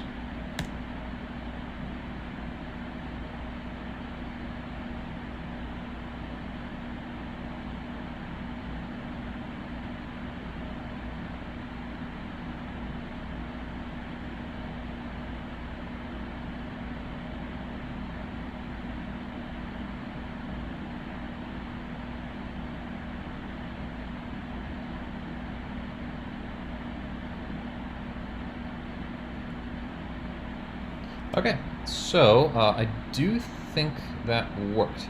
The other thing I want to do is do debug visible collision shapes, and this, because I don't know if the we need to go into base turret. That's right there, and we need to make this visible, and what should be happening now. We can see all theirs, right? And then if we go ahead and stick a sniper in here. Okay, so it looks like it's got the exact same range, which is a problem. So I want to do...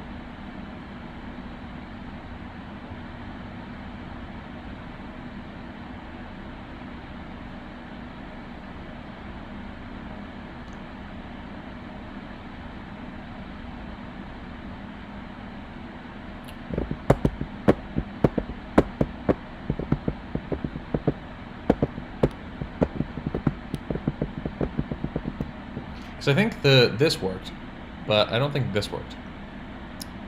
I don't really know why that is true, because like here, if I say, well, here I can just say set variables now, right? Set variables. But so now what I can do here is I can say print shoot timer dot wait time.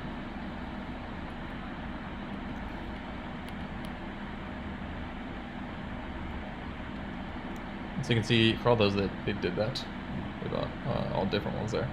Now if we go ahead and spawn our sniper here,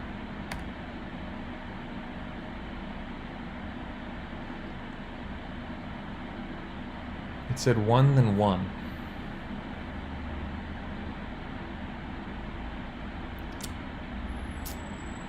That is no dice, you guys, because that is that really screws everything up.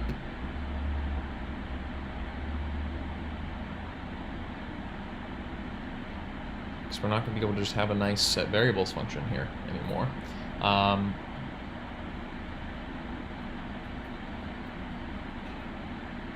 Oh, I'm getting a debugger here. Maybe this will help me. Time should be greater than 0.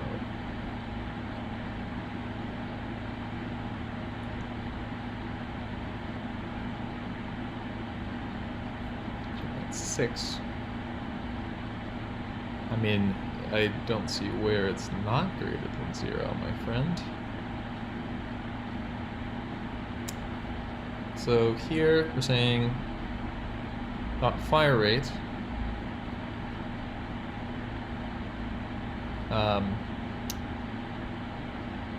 okay, equals info.get fire rate. Okay, so given that item sniper fire rate equal to 10, it's clearly not 0. Should be setting it equal to 0.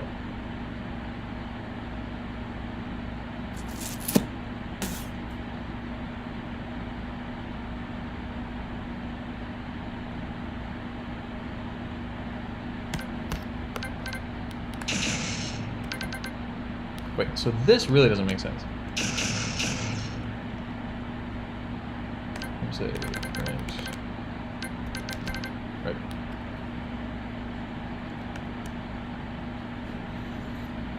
Okay, so now when I do the sniper, we'll have two things happen. Wait a second. Was it just readied twice? It was readied twice. And that function was never called.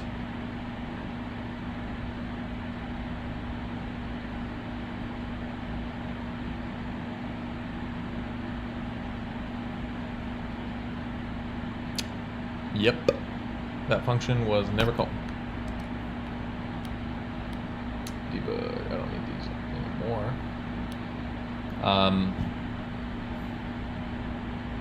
Yeah. I don't like ending on a negative note, but I'm pretty freaking hungry right now. I want to dig into this a little bit before I quit, so then I can mull it over while I'm doing other stuff. Oh, I haven't done my flashcards today, so I need to do that. I was just so eager to get on this. Anyway, so the thing that's weird to me is that this is totally working. Like, damage is set. Like, if we go... Hey, let's... Huh? No, why? It's probably max.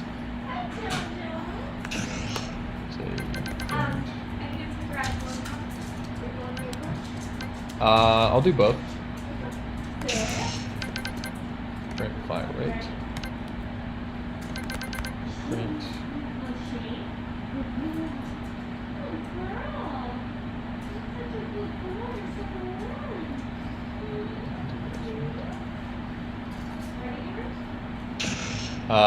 You would like half a second?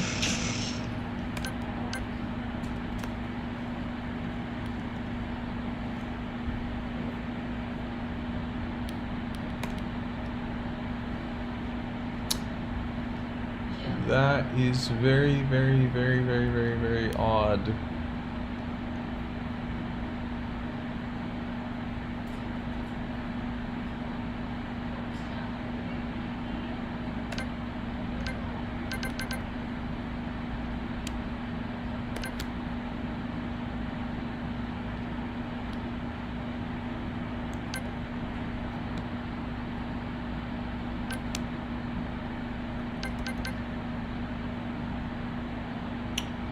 And it's not that odd.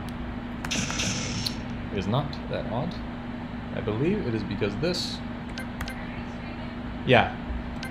I'll stop the stream right now. I just wanted to try this. I think it's because it's just not a float.